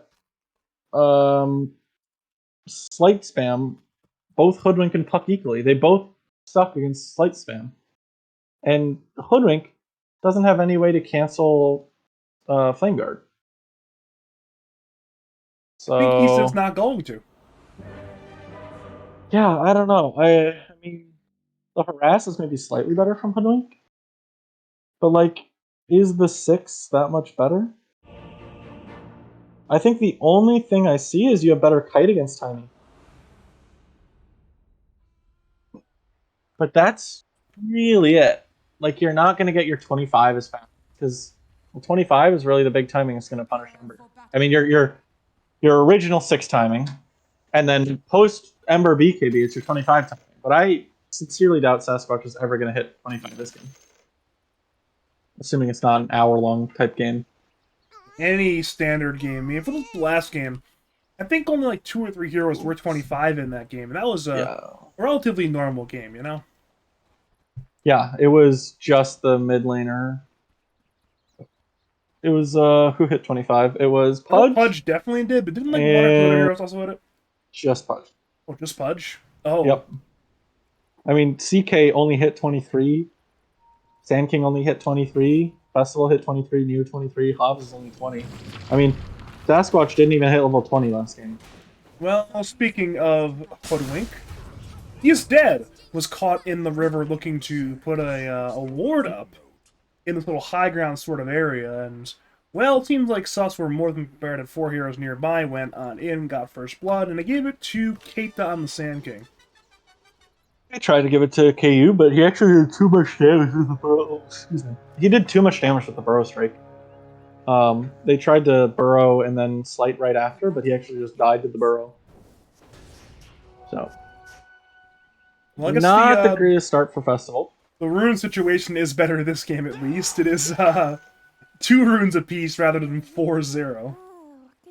Well, it was 4-0 for Festival team. The DOS team got all 4 runes last game, and now they only get 2. Oh, you're right. I don't know why I thought Sus got all 4 last game. Even though that's blatantly false. Oh, KU, little bit unlucky. He did a play that you can do on Ember Spirit when you go slight level 1 to secure range creep, where you hit the range creep to get it like to 1 more click and then immediately slight. But the range creep was the last one in the slight, so it gave the Festival enough time to click it and get the deny. Little bit unlucky, as they say. Rapix is dead, actually. He looked to cut the wave, drag this wave from between the T1 and T2 all the way through, but he just died to DOS. DOS just hit him and he died.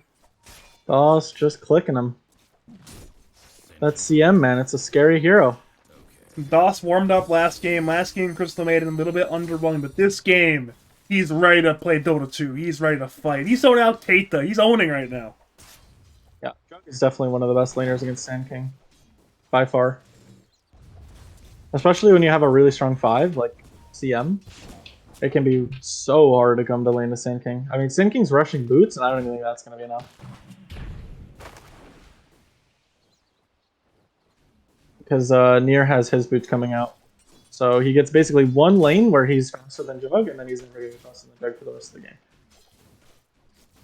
It's definitely not fun if you're Sand King. But you spend this money on a pair of boots that could have saved instead of been a ring of health. And now it's like, alright, I'll have the boots, not that a spin. Problem is, Jug now has boots, and he's up by a solid 15 move speed on you, so you're just dead anyways. Yep. But, you know, what can you do? Now Malefic's taking his wave. Malefic's like, yep, I'm the 3 now. I'm going to take this wave. Why are there 2 dire waves mid lane? How did that... Did Messival just grab one? How did that actually happen? He got double wave. Interesting. It's all like dragging all the way over here. I guess that makes sense. He got it when he had a wave. So KU shoved the wave and then went for the 2-minute rune. And Festival doesn't have a great way to pull or to kill the wave instantly, so he just pulled the wave when he went to get the rune. And he came back, and I mean the wave was still alive, so he had a double wave. That makes sense. For some reason, my brain did not put 2 and 2 together. It's like, you know what? There's 2 waves here. This is weird. That makes a lot of sense. You actually see it pretty commonly, so I don't know why my brain didn't recognize that. Bottom lane, we'll see an attempt on DOS's life, but DOS, he has some tangos, he has a stick, and he has a jug. DOS is not quite dead yet, will now die, but Nier is spinning, level 2 spin, looking for Marcy and for Sand King. Neither are dead. Marcy is actually too fast. Will walk away from the jug, so it's 1 death on DOS. He's gonna get the courier. Exchange. And a courier. No items on the courier. Yeah, no items in the courier, but still. That is a nice courier kill to get.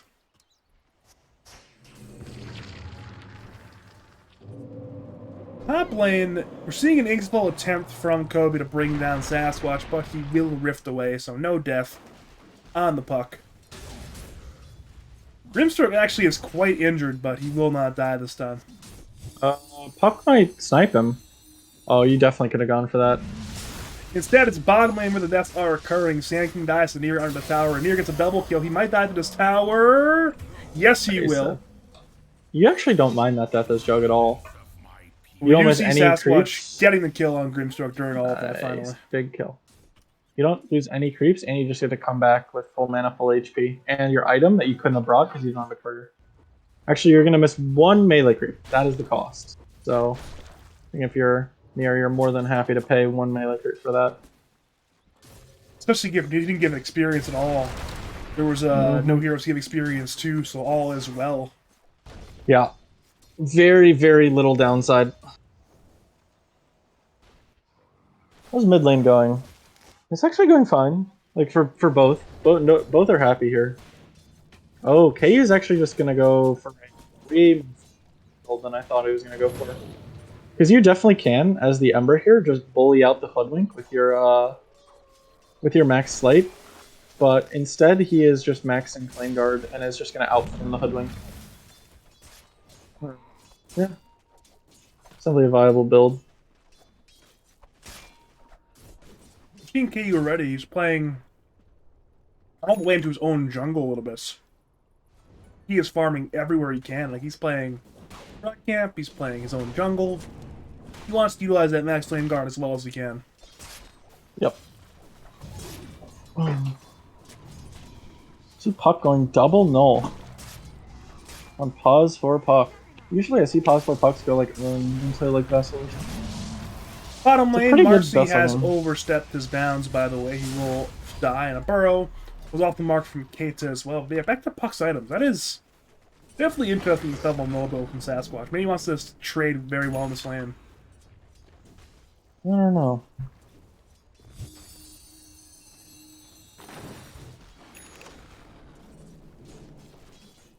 I guess the max mana bonus in the regen is nice. Definitely true. It's the courier. 4 plays speared. But he is fine. Puck is it's silenced. Puck. Actually, might just be dead here. The silence will not end in time, so it will be a death on Puck. As all of that happens, we are seeing Keita run at DOS, but DOS is absolutely fine.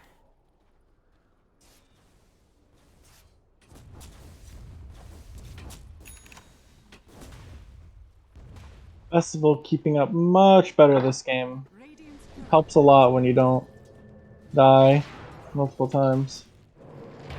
But it's also a much more peaceful lane with Max Flame Guard. I don't think they're threatening KU at all. He's got a regen run. He's gonna be completely fine. The It's not Hobbs go KU down. dying, it's just it's Hobbs dying instead in the top lane. He got ganked by Marcy, and in 3v1, there's no escape there in the Yeah. Mars. You do also have the Grim Tiny combo Whoa, that courier! There was so much stuff in that courier! for Keita. Or Keita. He might just die, too. I mean, he has I don't think Epi. these two heroes have enough damage to kill him. If they have no They detection. also have no detection. Instead, Festival. it's dive by KU and Well- Malefic mid lane for the Hoodwink. Missed Good that kill talk. watching the festivities in the Radiant side jungle. Festivities, I see. Instead, the festivities involved Festival dying. And to be fair, I should have known that. It's in the name, Festival, so what can you do? Yeah, I mean, that's really just on you. Sass?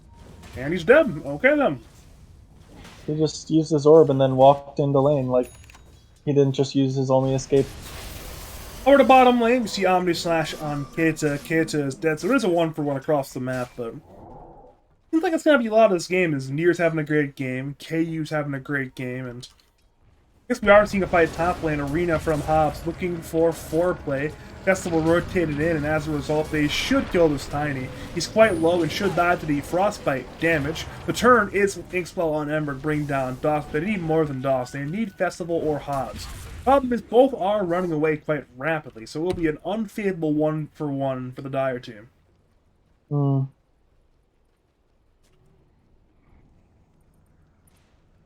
Here's what Sasquatch goes next. There's something on the courier right now. What is it in the courier? Oh, he just bought something. His boots, I assume? That's Boots. It's his boots. I'm hoping for something a little bit more exciting, but Speaking of exciting Soulbind top lane from the Grimstroke, it's a 3v3 fight disposed in on both Mars and Hoodwink. We've answered our question from the draft, and we've also answered this dire team fight win with 2 kills for 4 play on the Tiny. Yeah. That's unfortunate. I mean, I'd like to ask whoever called for this decision to send the Hoodwink mid why they chose to do it. Sometimes you just want to play Hoodwink mid. Sometimes you lose Dota too. It seems poorly thought out. Even then, though, despite the Hoodwink being 6th in net worth, on the other end of the spectrum is Nier, who is #1 in net worth by a very wide margin. He is almost 1k ahead of the Ember Spirit, so he will be by far the most farmed hero in the game, barring a major He's got his setback. Maelstrom. Dire's top tower. He's got it. It's good. I got it. He's game. He's ready to go. He is. I mean, he's having a fantastic game because the one thing that is nice about this Jug is sometimes there are just no heroes that can gank you, and this Ember does not threaten this Jug whatsoever. Ember can come to Jug's lane all he wants, but there is zero threat that Jug dies. I mean, there's actually no world where, unless they're bringing both Grim, Marcy, and Ember, this Jug dies. And even then, Ember really doesn't itemize in a way that's that effective against the Jug either. I mean, unless you go for some real weird stuff on Ember, you're not going to match up well into the Jug. And even then, if you itemize with the ideal items on Ember into Jug, you still are not favorable matchup wise in the Jug. Yeah, something he could have done, because I think it's very clear at this point that Jug's really going to be the only issue for Dire. So I really wouldn't have minded if KU went Orchid first item. It's probably the one big exception. If you could have gotten that Orchid before Jug gets like a Manta timing. Yeah. Nier is not that far from the Manta. Yeah, no, it's way too late now. But like, if KU had the maybe not foresight isn't the right idea, but sort of the focus of like, all right, my only job in this game is really to kill Ember. But I think that's a very like timing based thing, and it's also a very high risk play. Because like going this Maelstrom build on Ember is very low risk, low reward. Well, I'd say low risk, medium reward. And I'd say rushing Orchid is medium risk, high reward. And so I don't think it's a super high risk, but like it can end up where you're just an Orchid Ember who can't run anything if you get it too late. So we're seeing multiple kills. The more recent one is DOS going down top lane. That was, I mean, I saw him in the trees by that observer ward. That was a very, very easy kill on DOS. Here's up here because of some reason. Yeah, Nier's ready to game, but he is silenced. Thinks while Stun will actually be there in time, and Nier is dead. That is absolutely awful for the Radiant team. I mean, that's like Nier was your one saving grace. And he just dies. That's not good.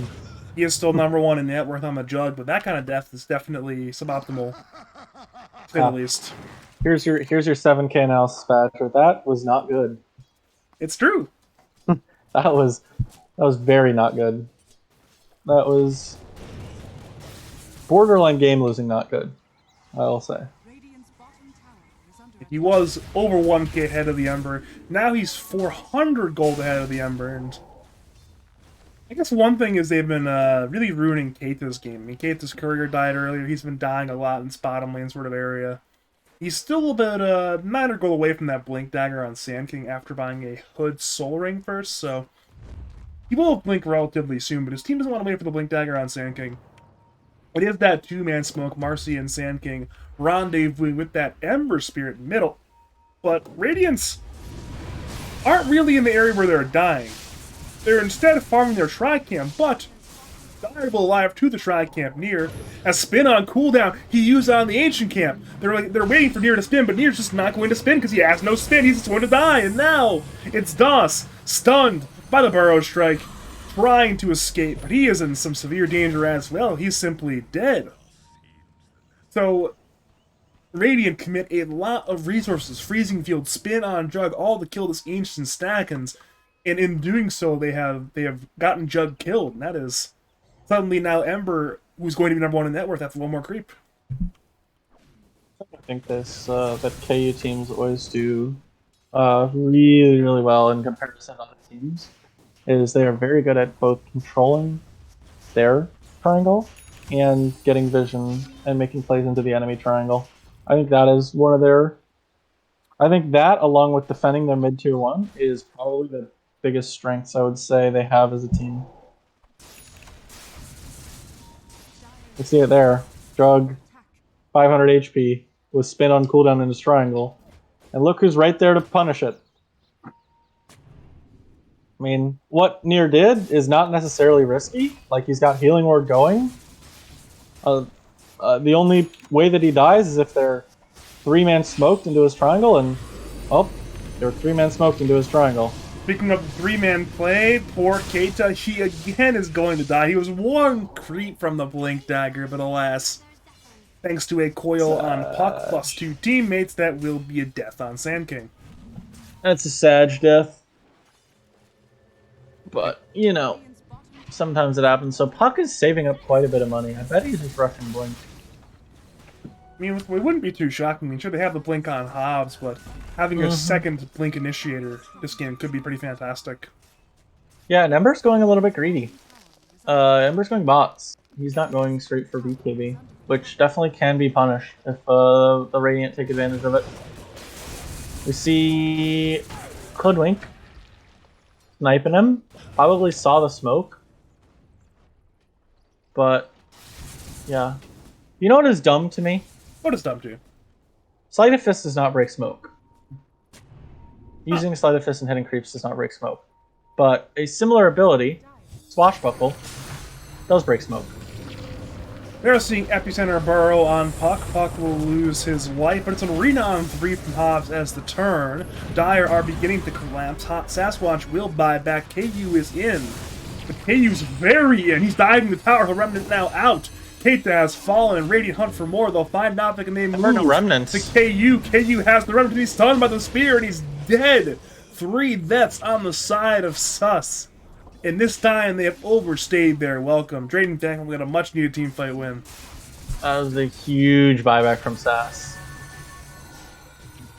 Really quick kill on Grimstroke as well. Never mind, Spear was missed entirely. Unlucky. You all know why Swashbuckle's different from Sleight of Fist? Because fuck Bangalore. That's why. What, man? Dude, that hero owns. What the hell? You know what else breaks smoke? Acorn Shot. Well, fuck Hoodwink. I hate both of those heroes. What other hero breaks smoke and doesn't break smoke? Monkey King Q does break smoke. Just dumb. Phantom Assassin Dagger does not. I don't think. Well, we are seeing a fight on the Dire side Tri-Camp. It will be a 3v3 with more on the way from both teams. DOS may be the first death of the fight, but it's a Burrow in on Festival as well. Festival. So Dire have killed 2. Omnislash is in for a counter kill, but Nier needs to spin and get away, but he actually has no TP. He is going to spin in. We're going to see a coil on 3. It's actually a fantastic coil from Sasquatch. Now Dire are collapsing. Everybody's dying but KU. Arena hits on 3, and everybody is beginning to finally fall, but so has Nier. Keita and Nier both have fallen. 4 players man-fighting, hitting Hobbs. Hobbs must run, but he's been changed in place by KU's Ember. Now Sasquatch, the lone survivor, will get the Marcy. And I think he will escape here, unless KU can just... Actually, KU has plenty of spells. Sasquatch attempts, but he actually blinks away. Good blink from Sasquatch. But regardless, it is still a fight win for Sus. And this Grimstroke W is actually so strong against everybody on Radiant. It's actually winning them the fights. Like, Hoodwink gets the W press on him, and he has no counterplay. And also, Puck like delayed getting points in phase shift for so long that he was not able to do anything. Like Puck usually doesn't really care about that spell because you can just phase shift dodge it at any point. But he went 4-4-0 and then also got the 10 talent. So like he didn't have a point until just recently at level 11. Definitely is a little bit on the greedy ends. Yeah. We'll see. Foreplay under, is that his own word? Oh, Spear's super That late. is a Radiant side ward, but he is still being kited around. Bushwhack has been missed, but the spear has hits. Is tanked by Mouth. What a fantastic tank! In comes the Epi. Hobbs most certainly is going to die. And that's just some good sus team play right there. Wow. The play, so foreplay, this tree right here, he cuts it with his Quelling Blade, which is what the Bushwhack was trying to latch onto. And then, at first I thought Marcy was going to dispose him out of the tree here, but Marcy just when Mr. President get down tanks. Speaking of Marcy, he walks into 4 heroes and Yeah, dies. Correction, 3 heroes and dies. But, you know, Marcy had a good life. Contributed to saving the Tiny in a very significant way, so mission accomplished. See, so Sasquatch is just pretending that he was a mid-puck that had a bad game. And is just building mid-puck items. You know, he actually blends in terms of, like, the hero net worth chart, too. Like, that looks like a core recycling a terrible game. Like, it really does. Yeah. He's close to Sand King and Mars. He is the reason that the net worth charts are so quick, or so close. Jug gets a much-needed Manta style. That's super big. I think Hoodwink just needs to go BKB, honestly. But, yeah, I honestly like Radiant's chances as the game goes on. Like, yeah, that was a really nice play.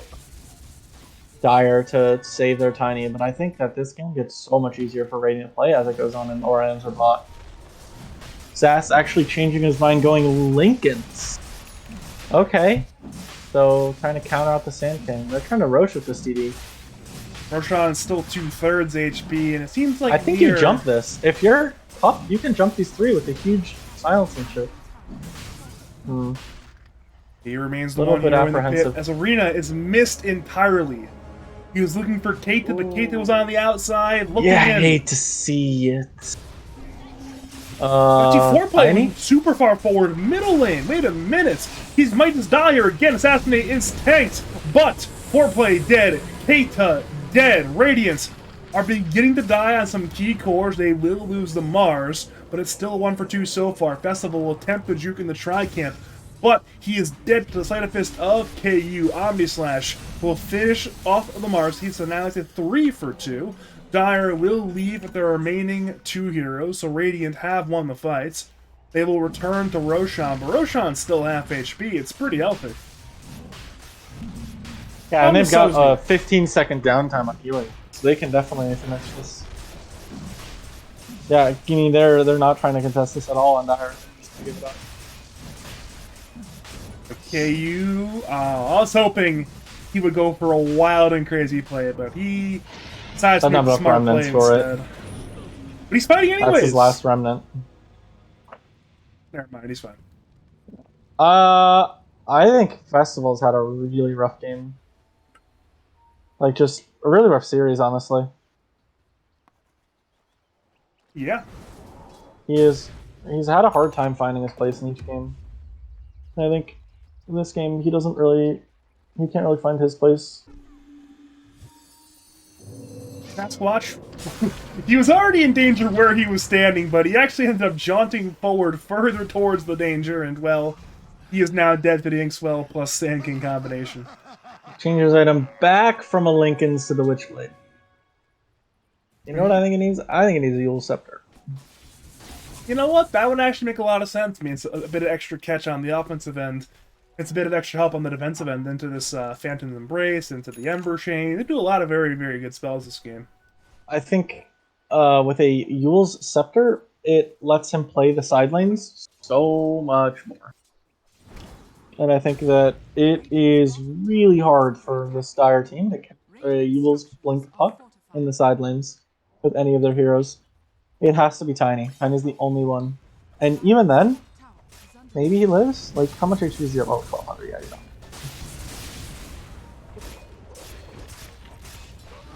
Well, it seems like there's going to be some action top lane. Nier is spinning around. Sharpshooter will finish off Malefic. As that happens, Dire burrow in for Doss. Doss actually forced Dash to the high ground. Keita will chase, but it's towards Hobbs, who spears him back towards the low ground again. Oh, He's no, back again the high ground again. again. He's out pushback. He's just low ground, high ground, low ground, high ground, and now brought down. Interesting stuff right there. That I almost want to all chat. That was so good. The fucking force out to the high ground, blink up to the high ground, spear to the low ground, Gaza reach to the high ground, man. That was back and forth. And Puck commits to going Yules. Or not Yules, Lincolns. This is a very poor Puck from 2012. Yeah. We are going to see this top T2 probably go down. Dire have 5 heroes alive in 6 seconds, but They are just taking bottom. direction, that's a good trade. Yeah. They just have the tiny hero. They do. They go into the puck, but no follow-up. Sasquatch will survive. Doss needs to be careful. He needs to be very, very careful where he is right now. Oh, I think Sasquatch could have gotten a little bit more frisky. KU has an arcane. You cannot take this fight.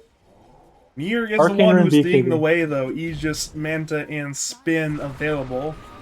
Hobbs will miss the spear on KU, and KU will engage in for Festival and Doss. Doss will force, but KU is BKB'd. KU actually is quite low right now. He might just die. He will remnant through. Doss, Keita are both dead now. Dire want to bring down the Mars, who's outside of his own arena. He's again stunned KU, and KU's just dead. Arcane Rune or not, he is simply in the grave, and now near the Omni Slash, bringing down Marcy, heading to Tiny. Tiny will go invis. He is going to achieve. You can go invis. The BKB is simply ended. Foreplay will avalanche away from Nier, but the Sasquatch will finish the kill. That will be a death there on that Tiny, and suddenly it will be sus, losing a team fight quite handily to Draiden Fanclub. KU only had 2 remnants for that fight. He used one of his split, and the second one wasn't up until right at the end of his BKB. So, Ember with no remnants? Not very scary. I didn't realize that. What's funny is, they actually could have killed the Ember even earlier. If Nier had just omnied him. Nier had no way to know he didn't have another remnant for 3 seconds. But, alas.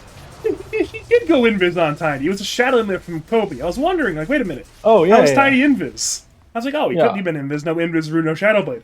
Shadow Ambulance. I wasn't seeing something. He actually was invis. I thought I was going crazy for a second.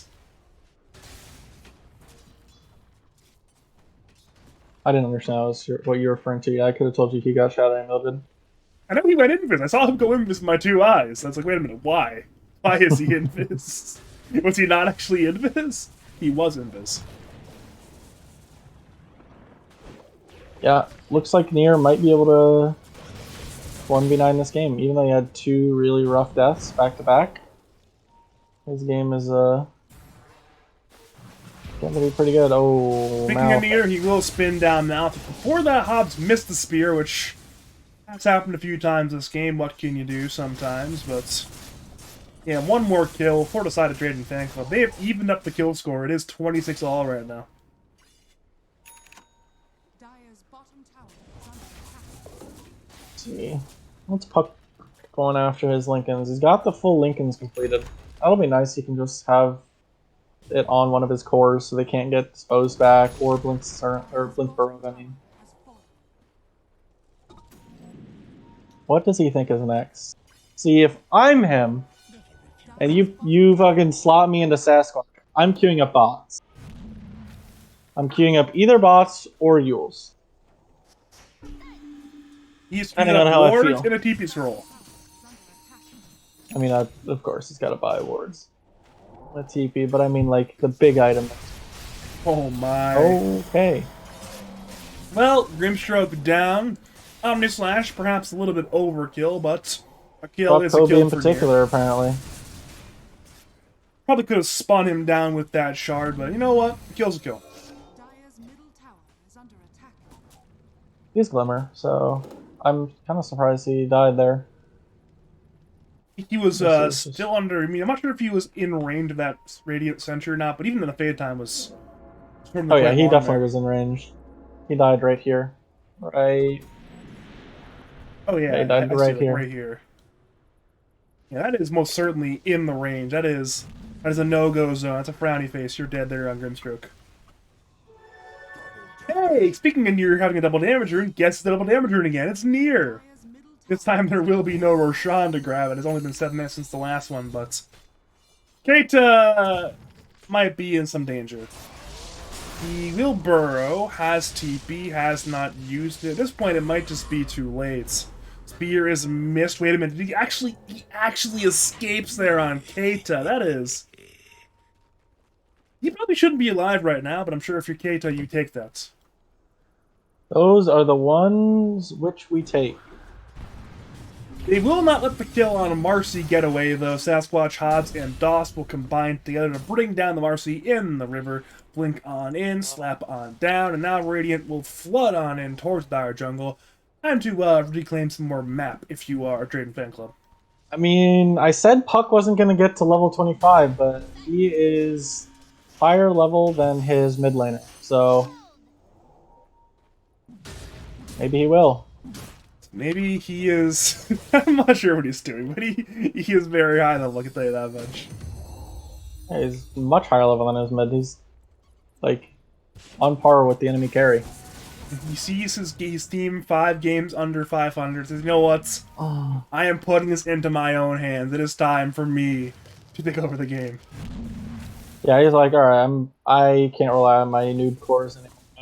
You know, I can carry the game now. That's exactly what I said, but in a much more civil way. Yeah. Middle lane, KU will get frostbitten, has an illusion rune, and... Wait, that's not an illusion, that's a BKB. And no rune. The rune is on the Hoodwink instead. I think they could have forced his BKB there, like he's maybe he's not dying without drug damage, but he seemed a little bit out of position. He was a little smoke bit, on apparently smoke. Not enough. And the dire smoke will connect DOS. on DOS. Goodbye, DOS. He Seems like Sus has want more kills. tank in the gank. Dire don't see anyone, though. They're going to run into the Radiant Tri Camp, but at this point, Radiant are no longer in Roche is their up Tri Camp. in 1 minute. It's not that early of a spawn, actually. That's a... Not a perfect spawn if you're the Radiant team or the Dire team. If you're Radiant, actually, it's perfect. Yeah, it's nice. Gives you enough time to regroup after your CM is up. But they're occupying the enemy triangle on Sus. You got 2 wards committed. Radiant's top tower has fallen. KU is very deep right now in this Radiant side base. I think if he didn't have Illusion Rune there, he actually kills him. Like, no joke. He does so much damage on KU.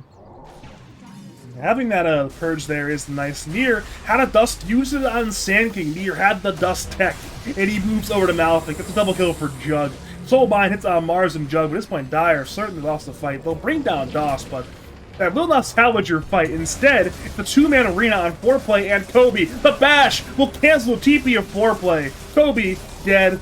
Foreplay to follow. Sharpshooter on top of a corpse. That is 4 kills, everybody but KU, and well, guess who just respawned? It's our good friend Roshan, and he is going to die again.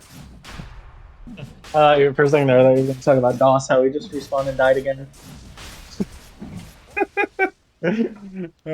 But our friend Roshan, you know, DOS is the cheerleader. He's definitely the cheerleader this game.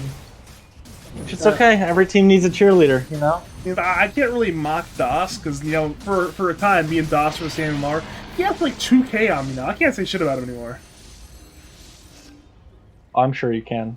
He's like 6'5 now, dude. I can't say anything about DOS anymore. I definitely can say things about DOS. You're like 8k. I'm not 8k. I'm like 49 and 50 right now. I'm not 8k. I don't know. I don't think you need to be higher MMR than somebody to say that they're the cheerleader of this game. Good point. Good point. That's more of a factual statement. Yeah, he's definitely playing the cheerleader hero too. And Dossis is a big, strong football team captain. Dire's bottom tower is under attack. Maybe time for the middle tier 2 to perish. Nier is hitting it. Something that Dire doesn't have. They don't have a healing word hitter. Dire's middle tower is under attack. No, they do not. They have a bunch of melee heroes in a Grimstroke. Mm-hmm. Sauce has picked 4 melee heroes every game, and like a super backline ranged 5 both games. I mean, like even this, they can't even hit the healing word. Like, yeah, they have to throw them into tier 4s to hit the healing word. Well, Keita is going to die again. It's a soulbind to keep them in this dire side base, but both the Mars and the Jug are relatively healthy still, so it's a-okay if you are sus. Or not sus, if you are Draiden Fanclub, my bad.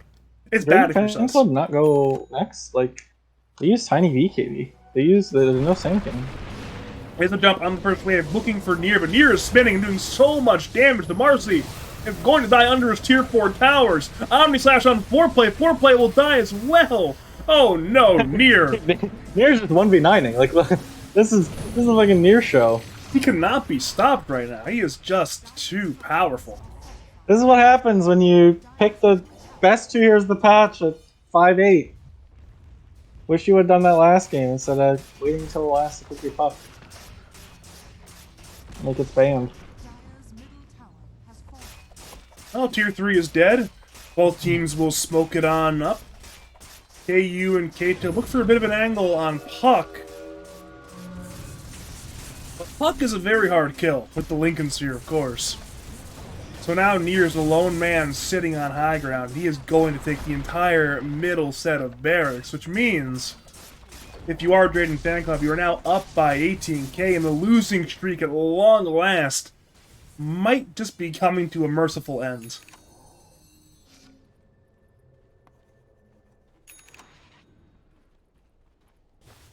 Time will tell.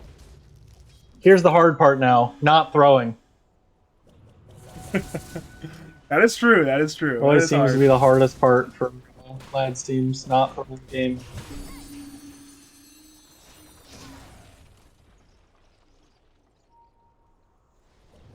Sassy, just shoving the waves. Oh no, that's always this heartbreaking moment on Puck when you don't have enough damage to one-shot away. They know he's there. Problem is, he's playing Puck. Coil, I think, just missed everything on that one. So Sasquatch will rift, he'll orb, he'll fade. Oh no, shift. the chains last too long. And the chains have lasted too long. Puck. I mean, that's kind of a space He gets created. pinged by 5. Look at this No team. They're reason just sitting to high ground lose. at the T3 right now.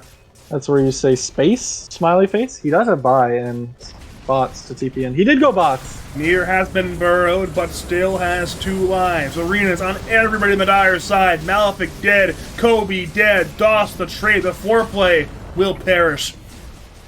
Ombi Slash will kill KU as well. And well, all 3 heroes dead on the sus side have no buyback. This will they be can call it. action. The Yeah. GG has been called. It will be a 1-1 draw between Sus and Draiden Fanclub.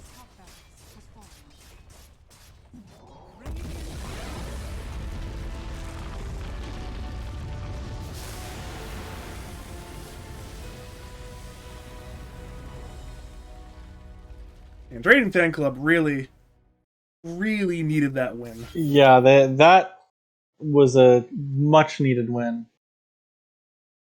Definitely much needed.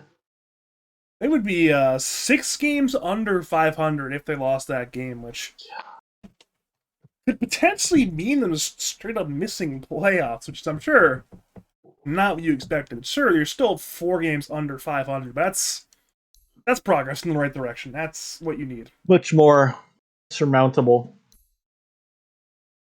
Yeah. I think it was just, for me, it was clearly much harder for Malefic to make plays this game. Because Sand King's lane kind of got sacked. And so Sand King wasn't really in a position to make plays. And like, who does Marcy really go on? Like the one time that they were able to make a play with Marcy was like the perfect conditions of Jug not only had spin down, but was already half HP. And that was the one time they were able to make a play on him. Seems like we are going to wrap it on up for the night, though. Mm-hmm. You have any more final analysis for us, Colonel Squidward? I think that Sasquatch needs to play more carry heroes because his new team needs him to carry them. Smile. Thank you for your very non-flaming contributions, but thanks again for joining me tonight, Squid. Do you have any final words, call out, shouts to say to the people of League of Lads and twitch.tv/BadgerPablo? You're never going to guess who I'm going to shout out, but Is it going to be Bulljax. Bulljax? Oh, it's going to be Bulljax. What can you do? What can you do, indeed? But yeah, I think... Oh, more? I was just going to say, I've been queuing with him on my Smurf, and so far we've gone 0-3. Sounds like a Bulljax problem. So, what can you do? But... 7K noober. What can you do? But thank you to the viewers for tuning on in for this 1-1 draw between Draiden Fanclub and Sus.